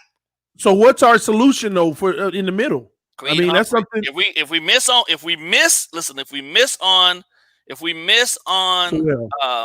Sewell, we got to trade back. I think the perfect place to trade back to would be the Panthers. And with the Panthers at 7 or 8, yeah, take their pick, right, and grab another second and a fourth because that's the value that we would get for that. And that way you can still address the O-line. You can grab Creed Humphrey and not feel like you actually reached because at that point, I love Parsons, but I think because of his deficiencies in coverage, he's going to be a project down the line. So for me, I don't see any, and I'm not taking a wide receiver at 3.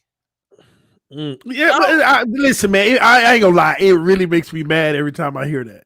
Yeah, I'm not taking that. like I get upset. Like, you about to rub my nerves when I hear that. How much time you got, ball game? Because I got a lot of stuff I want to ask you. I ain't got nowhere to be. All right, cool. So, all right, let's finish this because I'll get to the other controversial thing in a second. I want to ask you. Okay. All right. So, all right. So we're at number 3. Here's the thing. Let's finish this conversation with this last point because I didn't ask you this. Me and Finsanity would talk about it for the longest. Okay. But here's my thing. And again, we always this what if, right? If we miss on Tua and he isn't the guy that we feel is the long term, what do we do? I think we're actually going to take another quarterback. It's just you think in a second or later? Yeah, I don't think it'll be a first round guy. I mean, just because I've always said second or later, I just see a lot of talented guys sitting up there at the front, and we got the assets. This is arguably one of the deepest. It's going to be one of the deepest quarterback groups. But I think they're gonna bring in a guy that fits what they want out of Tua to push him and groom both of those guys. But at the same time, you got to have one because I don't necessarily believe that Fitz is going to come back for another year. So we got to take one anyway. And with Panay, because here's my thing. My issue is we're hamstrung based on what the Jets do. Now, if they love Sam Darnold, Sewell's gone. Yeah, facts. You see what I'm saying? So we got a route that they don't love Darnold, and whoever's coming in there to take over really just wants to start fresh with his own guy, and then that way Fields or Wilson or whoever they covet is gone, and then that way Sewell's still there at 3 for us, right? The Jets got us right now like this. Yeah, that's true. And it's scary because they already got Mekhi Becton. Yep. And you add Sewell. That's crazy, bro. But that's what I want. That's what I want for us. You see what I'm saying? 2 mountains at tackle, bro. 2 mountains at tackle. 2 behemoths at guard. And Finley needs to be on the right. Yes. And Hunt needs to be on the left. But then we still got to address the middle. Well, then in that case, because if you I watched the game the other week, man, with Dieter, bro. After that first rep, Dieter was solid. Grown man strength. I saw him blowing up guys and motoring guys completely out of the picture. So listen, his first year, I knew he wasn't physically strong enough because he's a kid. But in his second year, I believe that he took to being a professional. And my thing is, if they grooming him, bring in somebody in the later rounds, another center, and then let him fight for that job. I think Didi would be perfect as our center. And then you got 2 huge tackles, you got 2 huge guards, and you got a really brilliant mind at center that can hold his own, because Karras is getting his tail kicked week in and week out, bro. So why I would nail it? So I'm saying so why? So well, I keep doing that. I say mix both. So well, yeah. But he was solidified for us. Now let's get to one more thing here. Yeah. Let's get to one more thing. Now, this is controversial, okay? I've been talking about this a few times on the channel. We got to talk about Xavier Howard. All right. Are you paying him $22 million a year? We got 3 money? years. 3 years. No. We don't have the money right now? Well, the money that we have, when you look at what we'll have to pay to our draft capital, like literally next year, like before the season started, we're supposed to go into next year with about 20-something million, 26. Okay. I don't know how it's changed because we've given a few guys some small deals. Like, who was it? They got the deal, like Van Ginkel or somebody. Siler. Yeah, I'm tripping. Yeah. But we gave a few little deals here and there, but I gotta go look at the updated money. So, but when you look at having a number 3 overall pick, that's gonna pretty much be about 10 million. That's why I said you're gonna have another pick out of that. Huh? If the guy that we know we want is gone, get out of that, man. Yeah. Let somebody else go up there. Let Atlanta, even because I don't believe the Panthers are gonna stick with after Ron Rivera took Allen with him to Washington. They don't have anybody behind Bridgewater to groom long term, so they need a quarterback too. So the Panthers actually would be the perfect team for us. Even at 7 or 8 ball game, you're coughing up somewhere around 7 million. Yeah, but that's a whole lot better than what you coughing up at 3. So let's go through this real quick. Godchow out of there. Yeah, he's out of there. He's out of there. Yeah. Okay, so Godchild's out of there. We'll save a few dollars on Fitz, maybe, depending on how they feel about that. Yeah. Right? Yeah. Now, depending on really what they want to do in terms of how they feel about Strawberry, Lawson might be gone too. Ooh, Ogba staying. Yeah. But Shaq Lawson can Some of those guys were on 2-year deals, especially even on the O-line. Right. Yeah. Yeah. And you get Karras is only on a 1-year deal. And aside from that, right, Davis I think next year we'll go up to about, with the right moves, we'll be somewhere around about 46, 47, if I'm not mistaken. Once, those optional guys they cut and stuff, we'll be around 47, but take away 20 off rip because of the draft. Right. So that's going to put us back to about 27, but we got a lot of holes that we're going to have to fill at that point in depth. So do you increase Xavier Howard's pay? Because I think the cap next year is 12, but then it'll be 10. Would you increase his pay by 10 million? Because they gave him a lot of his money up front. Most of the guarantees will be gone. Right. So just restructure it. I would. So you would give him 22 mil? Listen, the only way I can't give him that is if somebody come with another trade offer that's really too hard for me to walk away from. Like too hard to walk away from? 2 first, 2 seconds. Tunsil trade. Yes, sir. It's got to be at the very least, because you still got 3 good years out of that you can get out of Xavier Howard. 3 years. So and that puts us right. That puts us smack dab right in the middle of our championship run year, because we'll have everything dialed in by then. So it's either pay him and let him continue doing what he's doing, right? Because arguably right now at this point, he and Byron Jones, and I know people get caught up in the stats. X is a ball hawk, but aside from that, Byron is solid, bro. Listen, I don't have that argument with people ball game. Literally every time somebody say something negative about Byron Jones and his play, it really shows me they don't watch film. They don't have. I don't even have that argument anymore. I'm done having it. It is crazy how many times I gotta have it by people like, oh, Byron Jones is a bum. Like, one play a game, somebody does something and he a bum. Even those two plays last week. The first one he got pushed off. That part. And the second one, come on, man, who makes that call? Right, because him touching the receiver didn't change the body English of the receiver. Exactly, and then he actually went for the ball, diving up for it. That was just terrible, man. I don't have that argument with people anymore. People like, oh, we paid Byron all that money and he ain't worth it. You don't know every dollar of it. You don't know football. And then on top of it, am I wrong by saying that because of Byron, X gets targeted more to give him more opportunities for picks? That's exactly what's happening. People don't understand, like, Byron don't leave people open like that. Exactly. His coverage has been so exceptional that people are willing to take the chance at going after the ball hawk guy. And actually making them pay for it. Yeah. And that's truly, if you think about it, that's Surtain and Madison all over again. Mm-hmm. Because people wouldn't throw at Surtain because of his coverage skills, but they threw at Sam because Sam was the one that would take the chances and he made them pay for it. It's the exact same thing all over again. No, I'm not breaking I'll take it even further. Those two guys are the reason why a lot of these guys are getting sacked.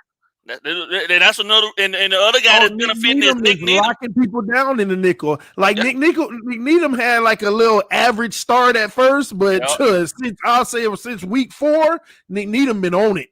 He's benefited greatly from Byron and X playing the way they're playing, and also Bobby has too. Confidence is king when you're playing free safety, and nobody, I don't think right now, playing with more swagger than Bobby McCain because he doesn't have to. He doesn't have to process and worry about the outside guys. Now all he has to do is focus on taking away and helping take away the underneath stuff and crossers and things like that. Because hell, even Eric Rowe. Right? I was literally out of my mouth about to, as soon as you was done for the say, people don't understand Eric Rowe been balling. You talk about it. You talk about an elite tight end last week. Everybody look at that and X Eric Rowe out already. Let me ask you a question. Did Waller score a touchdown? No. Oh. He had a lot of yards, right? And Eric Rowe was there on every play. And let me ask you this question. How much production did the other wide receivers have? Because Carr really didn't have but 2 options. He had Renfro and Waller. And if they were all 50-50 balls. Exactly. And if Josh Boyer had done one adjustment, which was have a linebacker reroute Waller before he gets a free release off the line of scrimmage, Eric Rowe would have been. Did you see that play ball game? Well, they did hit him? Yeah. It was Calvin Noy. Yeah. I'm like, I'm sick. I was so happy. Yeah, I was so happy. You could tell by the way Calvin Noy hit him though. He was like, "I'm sick of this crap." Bam. Yes. Yeah. Man, and he should have been doing that all game. Exactly. Waller went in motion and they hiked that ball. Eric Rowe said, "You ain't getting no free release." I was like, "Oh, he just got rocked." Yeah. And Waller felt it too. He felt it. You know, but after that, after Calvin Noy hit him, if you watch Waller the rest of the game, he was looking. He was always looking inside, peeking. And that's what they should have done earlier. They should have made sure that somebody touched him every time without them free releases because the guy is arguably the top 3. He's a top 3 tight end in the league. You know what I'm saying? He's a baller, man. He's a baller. That's why you can't get mad at Eric Rowe. Eric Rowe was just it was a mismatch. Yeah, you know, but it's and you know what? I'm gonna be honest. I was like, man, maybe they need to make a switch up, but kudos to Boyer and them for keeping it there. Yeah. Let them keep going for that. Bend but don't break. Let them minimize their target. At some point, a play will be made or something will happen, you know? Yeah. You know, there's nothing to be, there's no growth, right? For any player on defense. I always say this, I always tell my guys all this. I'll leave you out there struggling as long as you showing me that you got a fight in you.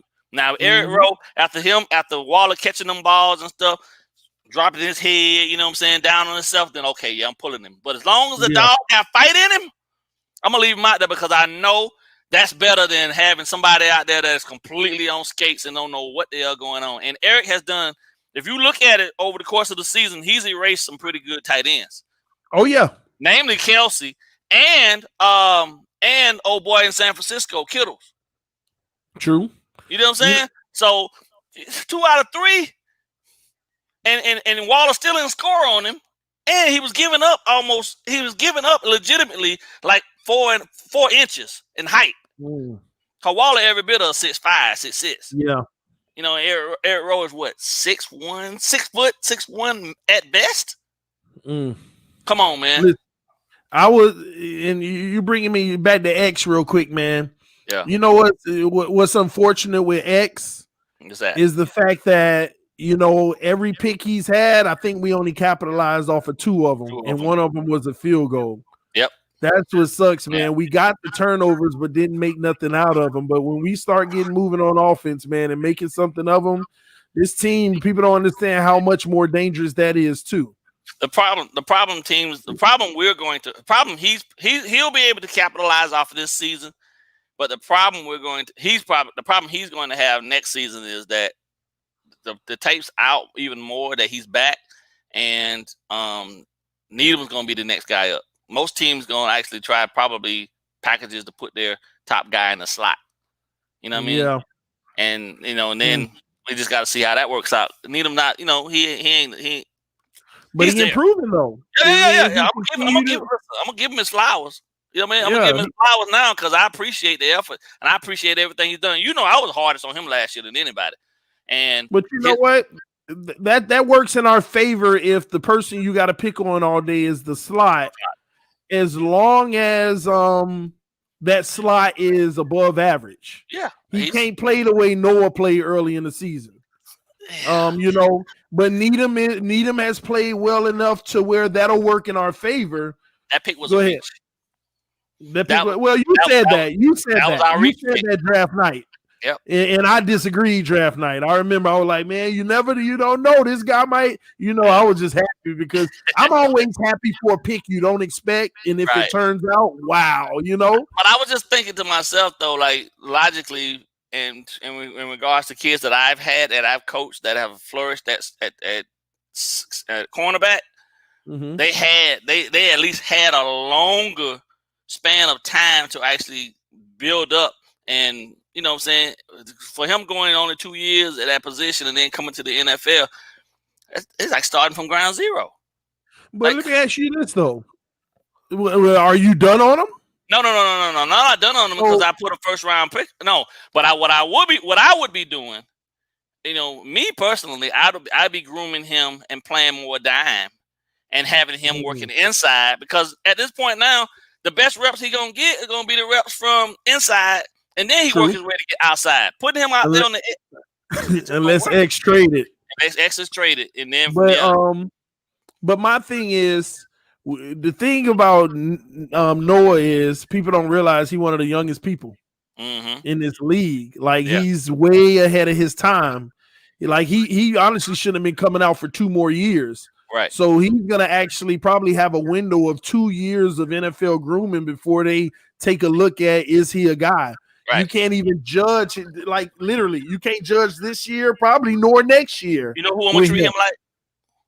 I'm gonna treat him the same way I treated Tankersley. Extremely high ceiling. Just got to take advantage of the opportunities when they're given to you. Yeah, and continue to see if you can get the most out of it, and one day it'll either flourish or you move on. Exactly. But wow. If I was him, I'd be shooting for trying to make my name as a nickel first and get on the field in that capacity. But the problem he's having, is that Brandon Jones is that's another one. Jones is also balling. You feel me? Like we got so many problems right now what are we gonna do about that situation? At some point, somebody got to go, bro. Well, here's the thing. I don't necessarily believe that Rowe. I mean, I believe he'll play out his contract, but I believe that his replacement and the reps that they're giving him, they've given Jones is primarily that's who's gonna take over that spot. We're not gonna have a traditional in the box, big, huge, bulky. You know what I'm saying? Can play linebacker, but faster than a linebacker guy. We're gonna have guys that, we don't. Those days are gone in this defense. What we're gonna have is guys that can go and attack the one thing that we know you want from that position. And with tight ends, it's the quick stuff. Jones has proven that he's strong enough and that he's willing to come down and engage at the mid to premier level of the defense inside that front seven. That's all you need to see. The grit. Everything else can be taught. You know what I mean? And his man coverage is pretty good. Let me ask you this. Yeah. If Flores can do what he did with Bobby, because none of us saw this coming, did we? No. It was we all criticized it, right?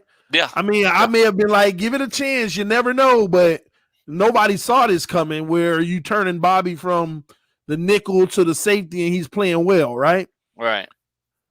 But do you not think that they should be grooming Noah for that? That was my initial thought, but I don't like.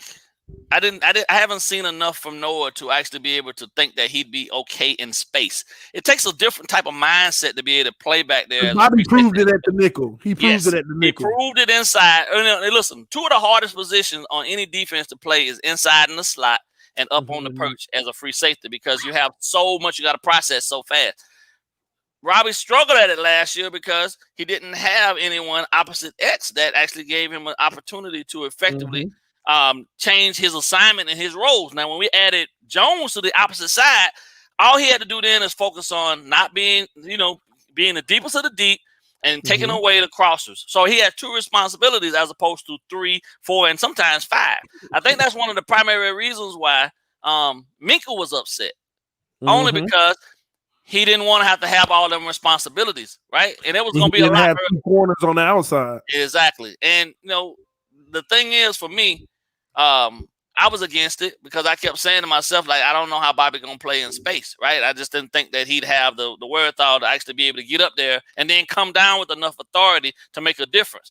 But when you added Jones to the process, he didn't necessarily have to do anything at that point other than cut down his responsibilities and just be the deepest of the deep, take the crossers away, and come down and assist on the other internal routes, as opposed to, because he ain't worried about what's going on with them 2 guys on the outside at the boundaries. Everything outside the numbers, that's locked up, right? Because Bobby proved that he can guard vertical, but lateral, I didn't think he had it in him. He had it in him. And exactly. Now he's coming. He's all over the laterals. Yeah, he's making the good decision going back. He's making the good decision coming up. Now, I think sometimes he's a little late there on those outside throws, but maybe that has something to do with him just trusting the outside guys and him making sure that inside. Yeah, because he's always not there for that cover 2 double team, right? On the top. But I think that has a lot to do with, hey, y'all got the outside. If the ball fly, I'll be late, but I'll be there. Well, if we look at the alignment of a lot of the offenses, I think what he's doing is he's doing a self check first for the slot, right? To look in, because generally in cover 2, the nickelback inside is chucking that guy and then dropping into a zone. So Bobby's checking to make sure, one, that jam happens, because then that frees him up to initially get back to his half. But at the same time, he's doing a double check to assess the route itself, which you can slow play it if the outside corners are getting enough depth to actually reroute the guy around them and then releasing them up the field. But by that time, a lot of that stuff, Agba was there for most of it. But we don't play a lot of cover 2. We throw it out there. We throw it out there to throw guys off. It looks like it. It looks like we are. Exactly. I think the biggest thing right now that we need to address is a backup. We don't have depth. We don't really have depth outside of Brandon Jones. Free safety. Well, Bobby but that's 29. I think, is that not good enough though? Because is that not good enough depth? I know you want to go 3 deep, but you can't go 3 deep with only so many positions on the team, right? Think about it. So you got Byron and X, right? And their replacement right now, if one of those went down, would be Noah, right? You got McCain and Rowe, and their replacement right now is only Jones, right? You got Perry, right? Perry is in there backing up Needham, right? You could add in Fedulum. No, you're right. You already saw what happened when McCain went down. Shit, what's that boy name? Eric Bieniemy, man. I watched that film over and over again. As soon as McCain got hurt, they had that timeout. He called Patrick Holmes over to the sideline. And I told my son, I was on the phone with him. I said, "Hey, they tend to take a shot to Tyreek. Watch this. They're gonna go after Fedulum right now." And then sure enough, bombs away right over the top. The reason why I say that is because we're looking at it from a standpoint of you got Rowe and Bobby. Yeah.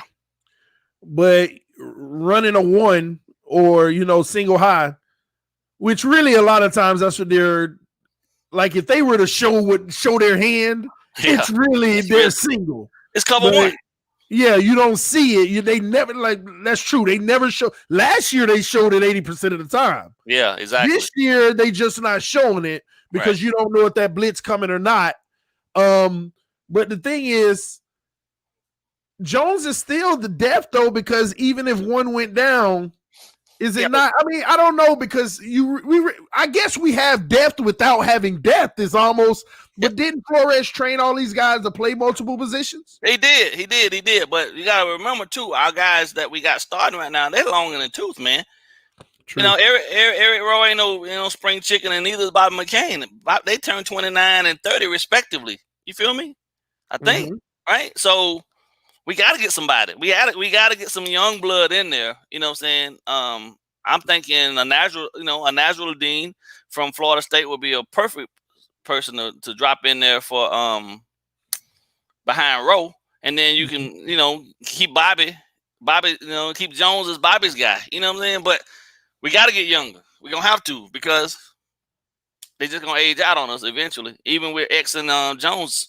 They'll be 30 in what, two more seasons? Exactly. So let me ask you this: Xavier Howard is traded, right? We got the 2-2. We got the 2-2. What direction do we go? You gotta have to go get you another boundary guy with one of those picks. I get that, but do you go get it in a pick, or do you go get it in free agency to be more secure? But who's going? Yeah, but here's the thing, though: who's out there that you can actually be able to bring in and get enough? Because arguably, I'm thinking 2 seasons from now we're in the Super Bowl easily. So who's out there? And if he's out there, why is he out there? Because if he's able to be out there, what happened at the other team that they let him go? They didn't want to pay him, maybe. Well, okay. So because they didn't have the money. Cowboys ain't had the money. I'm gonna hold tight on what I got going, man. I mean, I don't think at any point they can't sit down with him and get him to come to terms with something that's going to be, 1, advantageous for him, and 2, team friendly enough where they structure it so that he can get what he need and we can get what we need out of him. Because I'm not trying to let that dude get out of my building, man. So what happens if the New York Jets what happens if they say, hey, we're willing to give you the number 2 pick. If you don't take it, we're going to take Sewell. That's probably going to be a conversation. That's a very likely conversation. But we're willing to trade it. What do you do? What do they want? But here's my question. My next question then will be, if you're willing to trade it to me, what do you want else to come along with it? Because I know it ain't going to just be picks. They're going to look to take something from us. Yeah. So for first of all, the number 3 is gone. What else would you have to give? Because I ain't gonna lie, Sewell is something that generational, man. I would spend more, bro. I would spend. I would give up a little something, and not look back. And even if it didn't work out, oh well, I'm not gonna miss that shot. But what is that? I mean, you give up 3, you're only moving up 1. They're playing us, of course, but they won that leverage. You can have everything. You can have everything. For that kid, I give you everything I got in the first round. Both of them? Yeah. Have it. So you would give him the 32nd pick and number 3. See, I like that ball game. He know what 32nd pick is. That's what I'm talking about. Super Bowl, baby. Yeah. Man. Just for number 3. That kid, listen, that kid is phenomenal. I'm actually mad now. I'm mad that I don't know if the Jets are going to keep Darnold. Exactly. That's the part. Well, I'm actually upset because I want to know, because everybody, we can have our first draft where where we're going. You know who we're going to get. We can have our first draft where it's a no-brainer. We know who we getting. We know who we getting. But we still don't, because the Jets sitting there and they could definitely use the tackle with Mekhi Becton, and they can definitely use a quarterback. Because do you think they're done with Darnold? I have a couple sources that said that the general manager there right now is really still in love with Darnold. He doesn't believe that, and he doesn't believe that Darnold Now I don't like you, ball game. No. I'm just being honest, bro. And this is the thing that really messes me up about it, because if they don't go quarterback, then we're screwed. We're not getting that kid, man. Because the next 4 picks are quarterbacks unless we go with the linebacker. Exactly. So, if they stick with Donald, they're gonna give Sam 2 bookends, bro.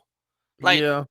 Because then we would have to trade out, because why would you waste value on 4 picks are going to be at the QB position unless we're going to get our linebacker? Yeah. Well, the problem is that if you go get Moses, who's probably the truest middle linebacker there is, you're reaching. We're reaching. Yeah, I have him around. 3. I have him at 8. Yes, exactly. Which is why I said if we can trade back with the Panthers, who are also quarterback needy, right? Because Bridgewater ain't the answer long term there.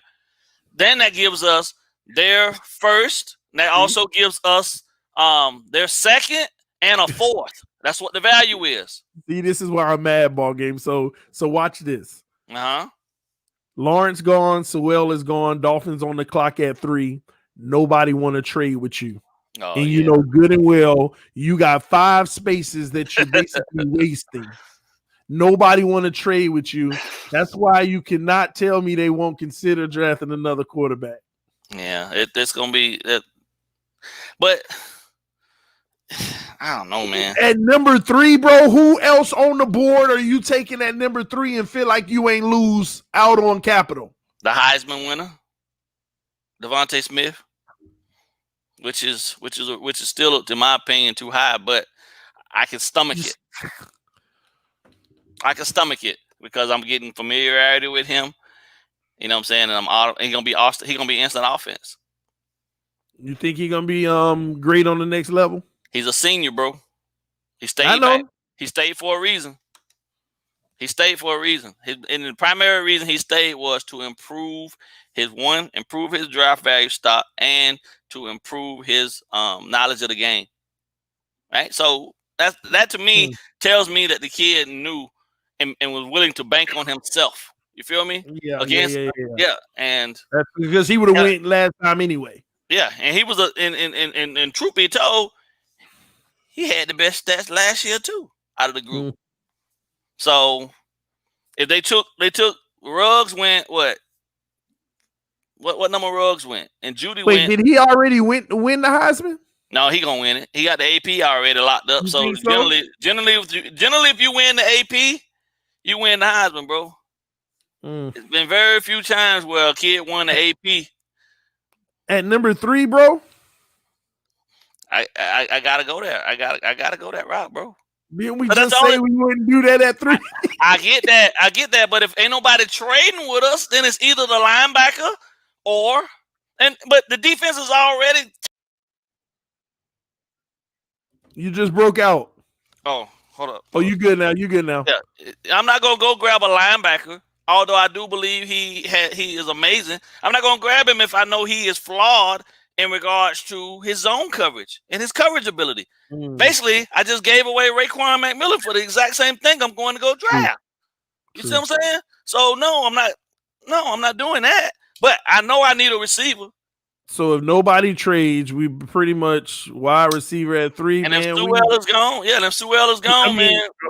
We know it'll be a weapon, but gosh, man, I hate to miss out on that capital we could have got if nobody wants to trade. Hey, Simeon, I'm with you. If he there, that's a done deal. We taking him.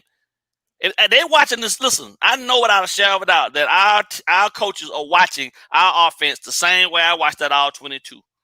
Right? And they're going back. You just got to get through the season, right, and hope that they don't get someone killed. But it's going to get addressed, right, either through free agency. Maybe they go grab Ramczyk. As the right tackle from New Orleans. You know what I'm saying? Depending on what his price tag is. Or they make another run at who else is out there? Man, ain't a lot of people out there because most of the big name dudes, they got to sign again. Conklin was on our list, and he got signed. You know what I mean? But I went through the draft board like 3 days ago, just playing around because I don't usually get into it until this time. Right. And I'm fresh at a lot of the stuff I'm seeing, bro. And I'm like, if we get the number 3 pick, where do we go?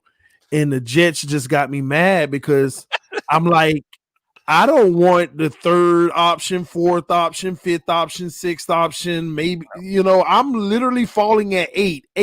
Everything I see on the board, everybody's, projections. Mm-hmm. I'm at the 8th pick where the value matches. I'll put it like that. Exactly. The value matches. Other than that, I'm reaching in every facet, in my opinion, unless you needed a quarterback, of course. But we know that situation. And I'm like, man, and they're going to boost some players up to look like they fit the number 3 and 4. We still ain't even get there. The national champ, all of that stuff is going to make some of them look better than what they've actually, their scout is, their scouting report is. But man, I don't like, how can you be number 3 and not like where you're at?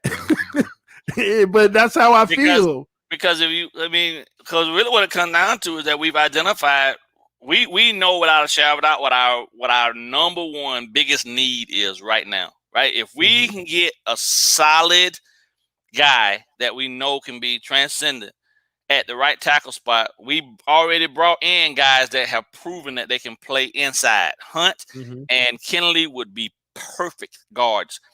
Pro Bowl, I believe without a shadow of a doubt, Kennedy can give us Pro Bowl production. You feel me? And Hunt not too far behind that. And I'm plugging Dieter in the middle. I trust that offensive line any given Sunday.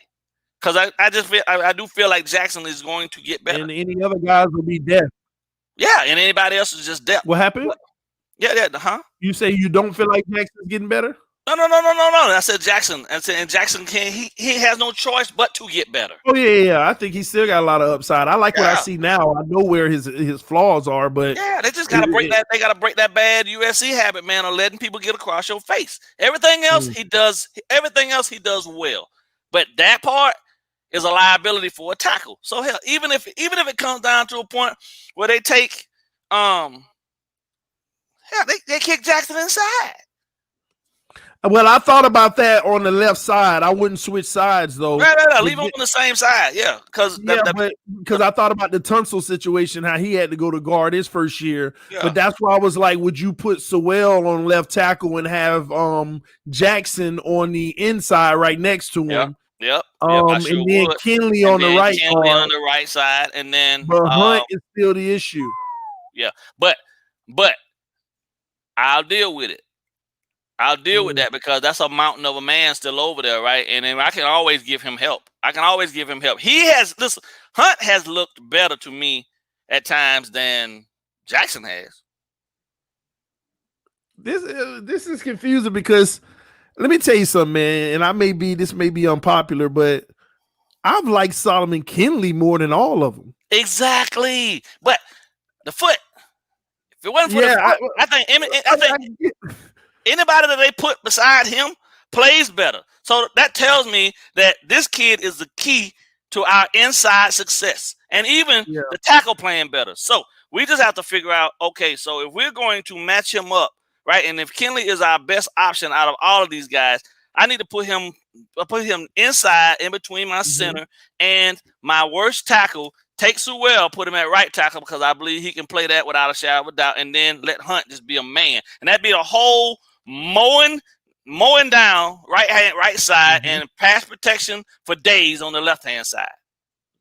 I feel like the Dolphins need to. I feel like they no. Keep it just exactly the way that you just said. Yeah, well, because you do put Kinley on the left side to help out Jackson in any event. But let me tell you what I don't like.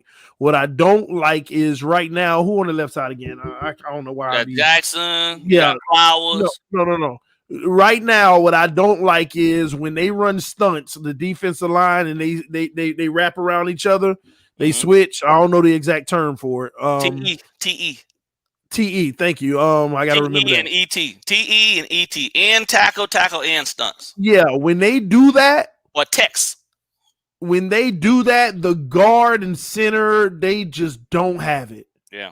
They do every time a team run that, they get beat coming right up into a face. Well, it is a little delayed, but it still works. Well, see, here's the thing. So I think what Karras is missing more so than anything is that after he snaps the ball, right, his first step should always be towards the side of the defense that has the farthest extended, because the guys don't line up wide outside to do nothing else but give themselves room to loop back around inside. You feel what I'm saying? So he has to be able to recognize that in his pre-snap checks to see exactly which one of those ends is further displaced, right? Or those guys need to be feeding that information back to him, because as soon as he snaps the ball, his first step needs to be inside to that side, and then to pick up that looper with the guard, and then from there he can broaden, you know what I'm saying, broaden his base a bit to help catch whatever might be coming from the opposite side. But he's got to identify the threat first from the most farthest outside guy, because those guys aren't lining all the way up outside to just come completely outside. They're going outside to come back inside. And I think we need to go for broke, figure out how to get Sewell, and take that other pick and move up. Okay. We got 2 seconds. You can't forget that either. That's true. But we got to. I think that you grab a wide receiver in the teens of the first, if you want to. So if we mortgage some of the picks that we have essentially to move up to bump the Jets, basically just get in front of the Jets to get him, is what you're saying? Then I'm okay with that too, because then I'm not beholden to them anymore, and they don't determine my fate. My only issue with where we sit right now is the fact that they hold all the cards. They can screw us or they can set us free. And I don't believe any doubt that they're going to be looking to try to do whatever they can to spoil our plans of getting who we want. Yeah, I don't want to go number 3 on a wide receiver, but if Sewell is gone at 2, me personally, I'm trading back, right? Get more draft picks. But in the same sense, it's the Jets, man. And arguably last year in the draft now, they did pretty well. Am I the only one that think that Adam Gase still got a chance to be in New York? You might be right now. I think the writing's on the wall, man. That guy's done, man. He's toast, bro. Man, he should have stayed in college, man. What if on the day after the season over, the Jets announced that they're not getting rid of Adam Gase? Then do you feel better about us getting Sewell? Yeah, I sure do. Me too. Because if Adam Gase is there, he loves that was Sam his Darnold. excuse. Darnold was his excuse, though. Yeah, that he's just not the guy. He needs to get his own guy. Right, exactly. That would be amazing, but we'll see. All right, so what do you see happening, man, in the offseason? Oh, first thing first, I think the first thing we're gonna do is try to see who's out there that can man up this zero text for us. We need a real deal 6'4", 6'3", 6'4". No, nose tackle, man. We need. Is that not putting too much at the position? Well, I'm just saying. I mean, it don't necessarily have to be something that we overspend for. We just need that. We need that prototypical nose down there, bro. Yes, because in that way you can kick Raekwon back out to exactly where he's supposed to be at end. Let Wilkins play the end. And you know what I'm saying? And on first and second downs, you control the run. That's why we were missing a lot of stuff, right? Because we didn't have a guy at the point of attack that could actually manhandle the centers. So we're getting washed away. You don't have to ask Ogba and the other guys to worry about more. Exactly. That's my thing. Because that would spring Christian Wilkins to a whole nother stratosphere. Exactly. And Raekwon Davis would be able to flourish like we know that he can. I mean, he's done great things, but people don't even know those two, their potential. The way the Miami Dolphins is built right now, you have not seen what Christian Wilkins nor Raekwon Davis could actually be. You've seen flashes, but with the right guy sitting there as an anchor in the middle, oh my gosh, those guys eat all day in different ways. Raekwon is the 4th ranked defender right now in all of the NFL amongst rookies. at a That's 70. crazy. I think it was like a 77.9% efficiency rate. And So just to think about when we got him. yeah, exactly.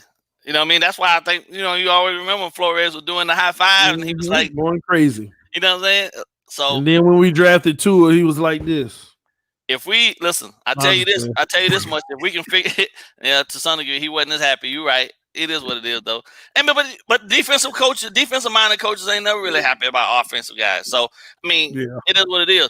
Tyler Shelvin, remember this name from LSU. Tyler Shelvin is what we need at that nose tackle spot. 6'5", 346 pounds. That's a lot. Yes, that's a wall. That's what you need. Just an anchor sitting there. But what's his projection? Yeah, they got him projected right now for the 3rd round.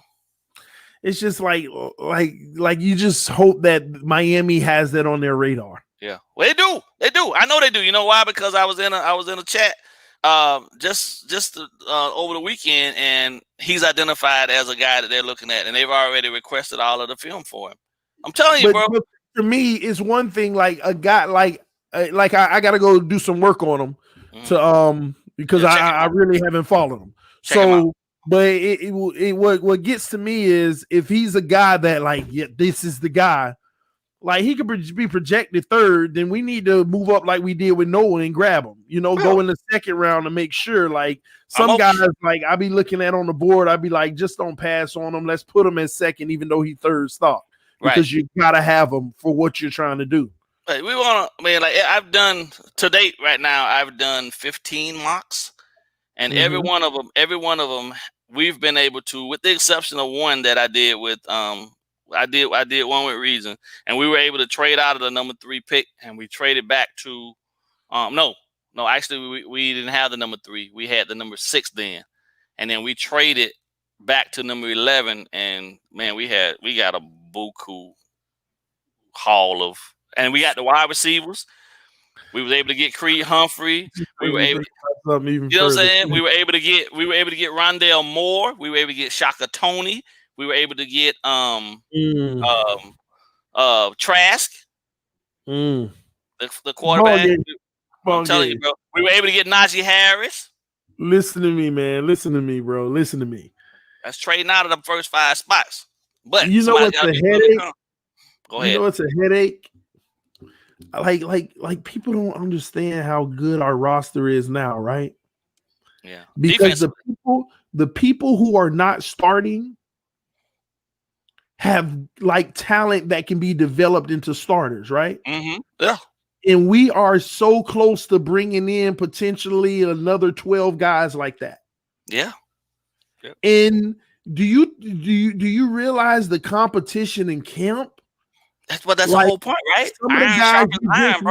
Yeah, but at some point, if we continue to do this well, we're gonna be scratching our head to a degree that like we're gonna be losing people, but we have no choice to. But is that not a good place to be though? It's an amazing thing, but exactly. God, man. God. So we can't keep them all. You can't keep them all. But if you have a plethora to choose from, that's why I want those type of problems, right? Yeah. Somebody come in and say, "Hey, you ain't even using this guy. We'll shoot you a 3rd for him." Hey, Easy. appreciate your time, but yeah. You know what I mean? That's what we need to be. Yeah, Greer and I honestly believe like they're gonna be working diligently to if the Jets screw us on Sewell, bro, to get out of that 3 spot and move back and get more picks because we can still satisfy a lot of stuff because even in the draft that we did, but trading out of the 6, we were still able to get the tackle Olaric Jackson. We were still able to get Lucas. You know what I'm saying? So it was and we identified and we was able to get Nasruddin. Man, this is gonna be sickening. I'm telling you, bro. And I know later in a lot of those rounds, we're gonna make deals, a lot of deals. Something with the Dolphins, they love trading out too of a lot of those later rounds. And they Surratt, like Surratt, the linebacker too. Man. We- and this is a deep class with the later rounds too. Yeah, because we don't Like, there's a lot of talent. Go ahead. Oh, go ahead. No, it's a lot of talent out there that you don't have to go for the home run name, but based off of your system and how you do things, you can find it. And the biggest thing is this coaching staff, how they're going to even make them better and develop them. Right. Develop them up. Like I'm convinced that our coaching staff turns fifth round picks into seconds. Easily. That we turn fourth round picks into starters, you know. That's the beauty of the coaching we have, yeah. Yes. So that's what it's about, man. Does Chan Gailey stay, bro? I think Chan is gonna turn over the reins to Gotze, man. I think Chan gets another year. I would give him that year just because he didn't have a complete traditional offseason. But nor did he have the players, yeah. And the quarterback still was learning. Right. All of that. So I think he gets another year, and the offense is much better next year, and then people ain't gonna be yelling about Chan. Yeah, and truthfully, but then he probably gonna move on just because he wants to. Yeah, well, you know, he's 68 now, so yeah, exactly. Yeah, my thing is, I understand how important that offseason is, so I know the struggles that he's going through, and you know, and traditionally in football, the defense always shows up and plays a lot more efficient than the offense does. But you know, with the injury to Preston, with the the confusion up front and this O-line, bro.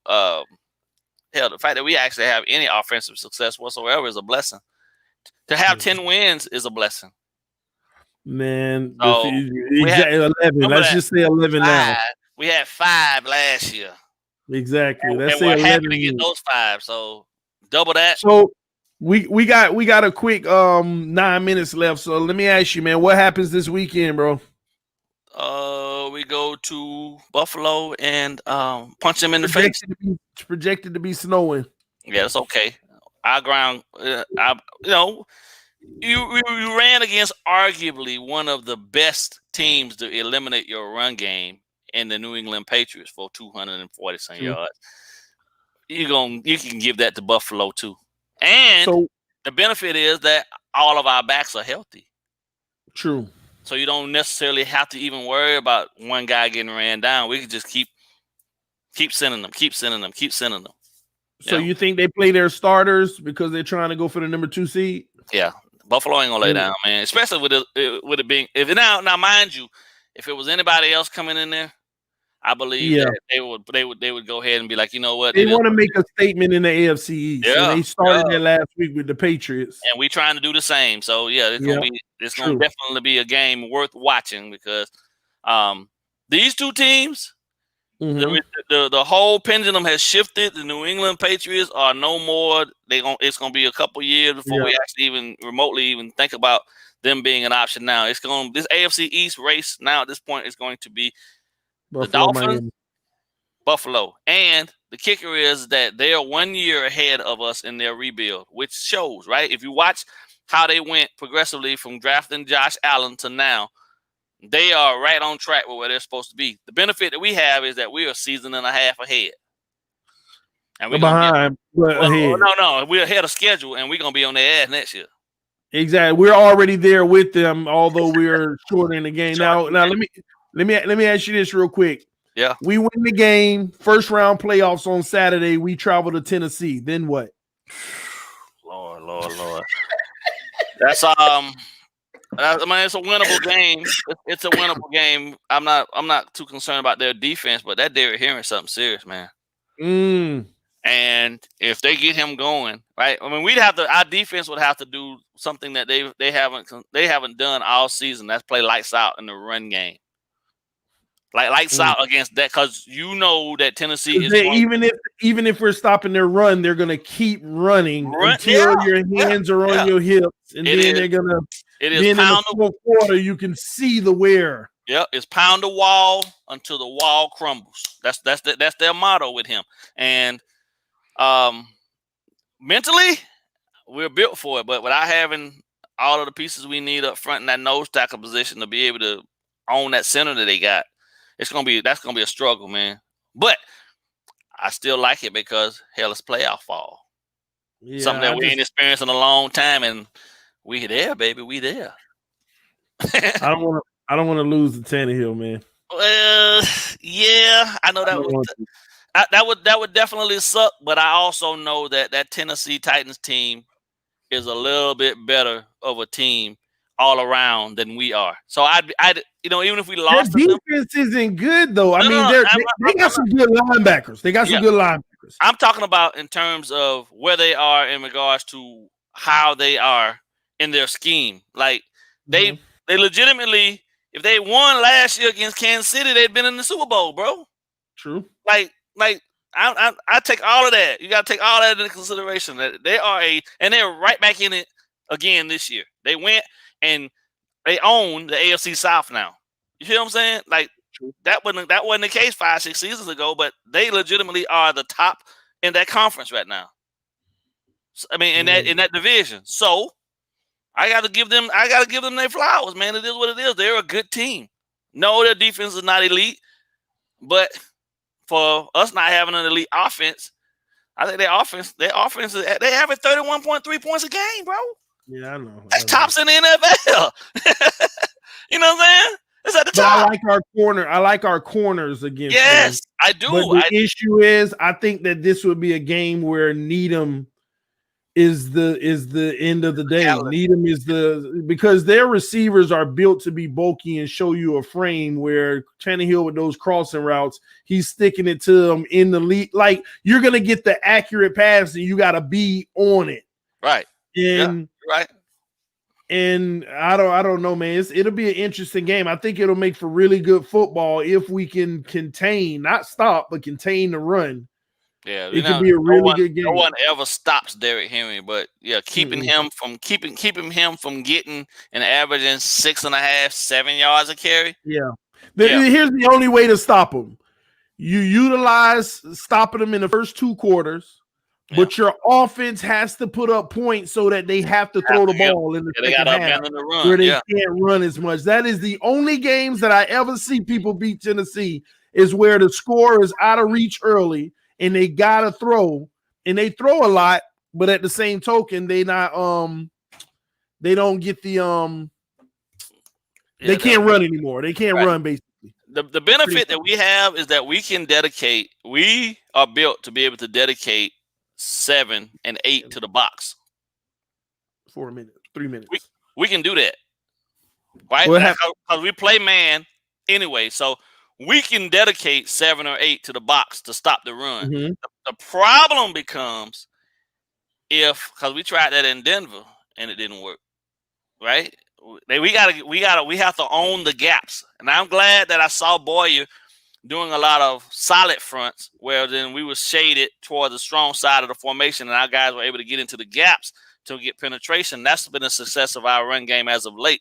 He can't go away from that. We have to own the gaps against Tennessee and force Derrick Henry to run horizontally instead of being able to get up the field vertically. Now, we can do that. He's going to always fall forward. Yes. Then we good.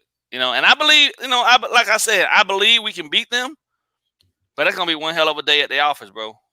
Man, we got to get up, but we got to put offense on the board against them. Yep, they're going to score. It's just a matter of when, even on a good defense. My question to you is, where the hell is Preston Williams? Bro, they not saying nothing. Is he even practicing this week? Oh, man. Like, is he practicing? I don't know. Because they said everybody is healthy practicing, but they ain't moving him off IR. So I have no clue, or if he would even be ready for the playoffs. But the name in itself, and the fact that if I'm as a defensive coordinator on the opposite team having to face the Dolphins, I see that name. I'm changing some of what I got to do defensively because it's a bigger frame. But without that, there's no other. And if I'm doubling Parker, if Preston Williams ain't out there, I'm doubling Parker to take him away from you, and somebody else is gonna have to beat me. Somebody there in the comment section said out for the year, but I have seen no official on that. Nothing on that. Yeah, because you can bring a guy back off IR at any time.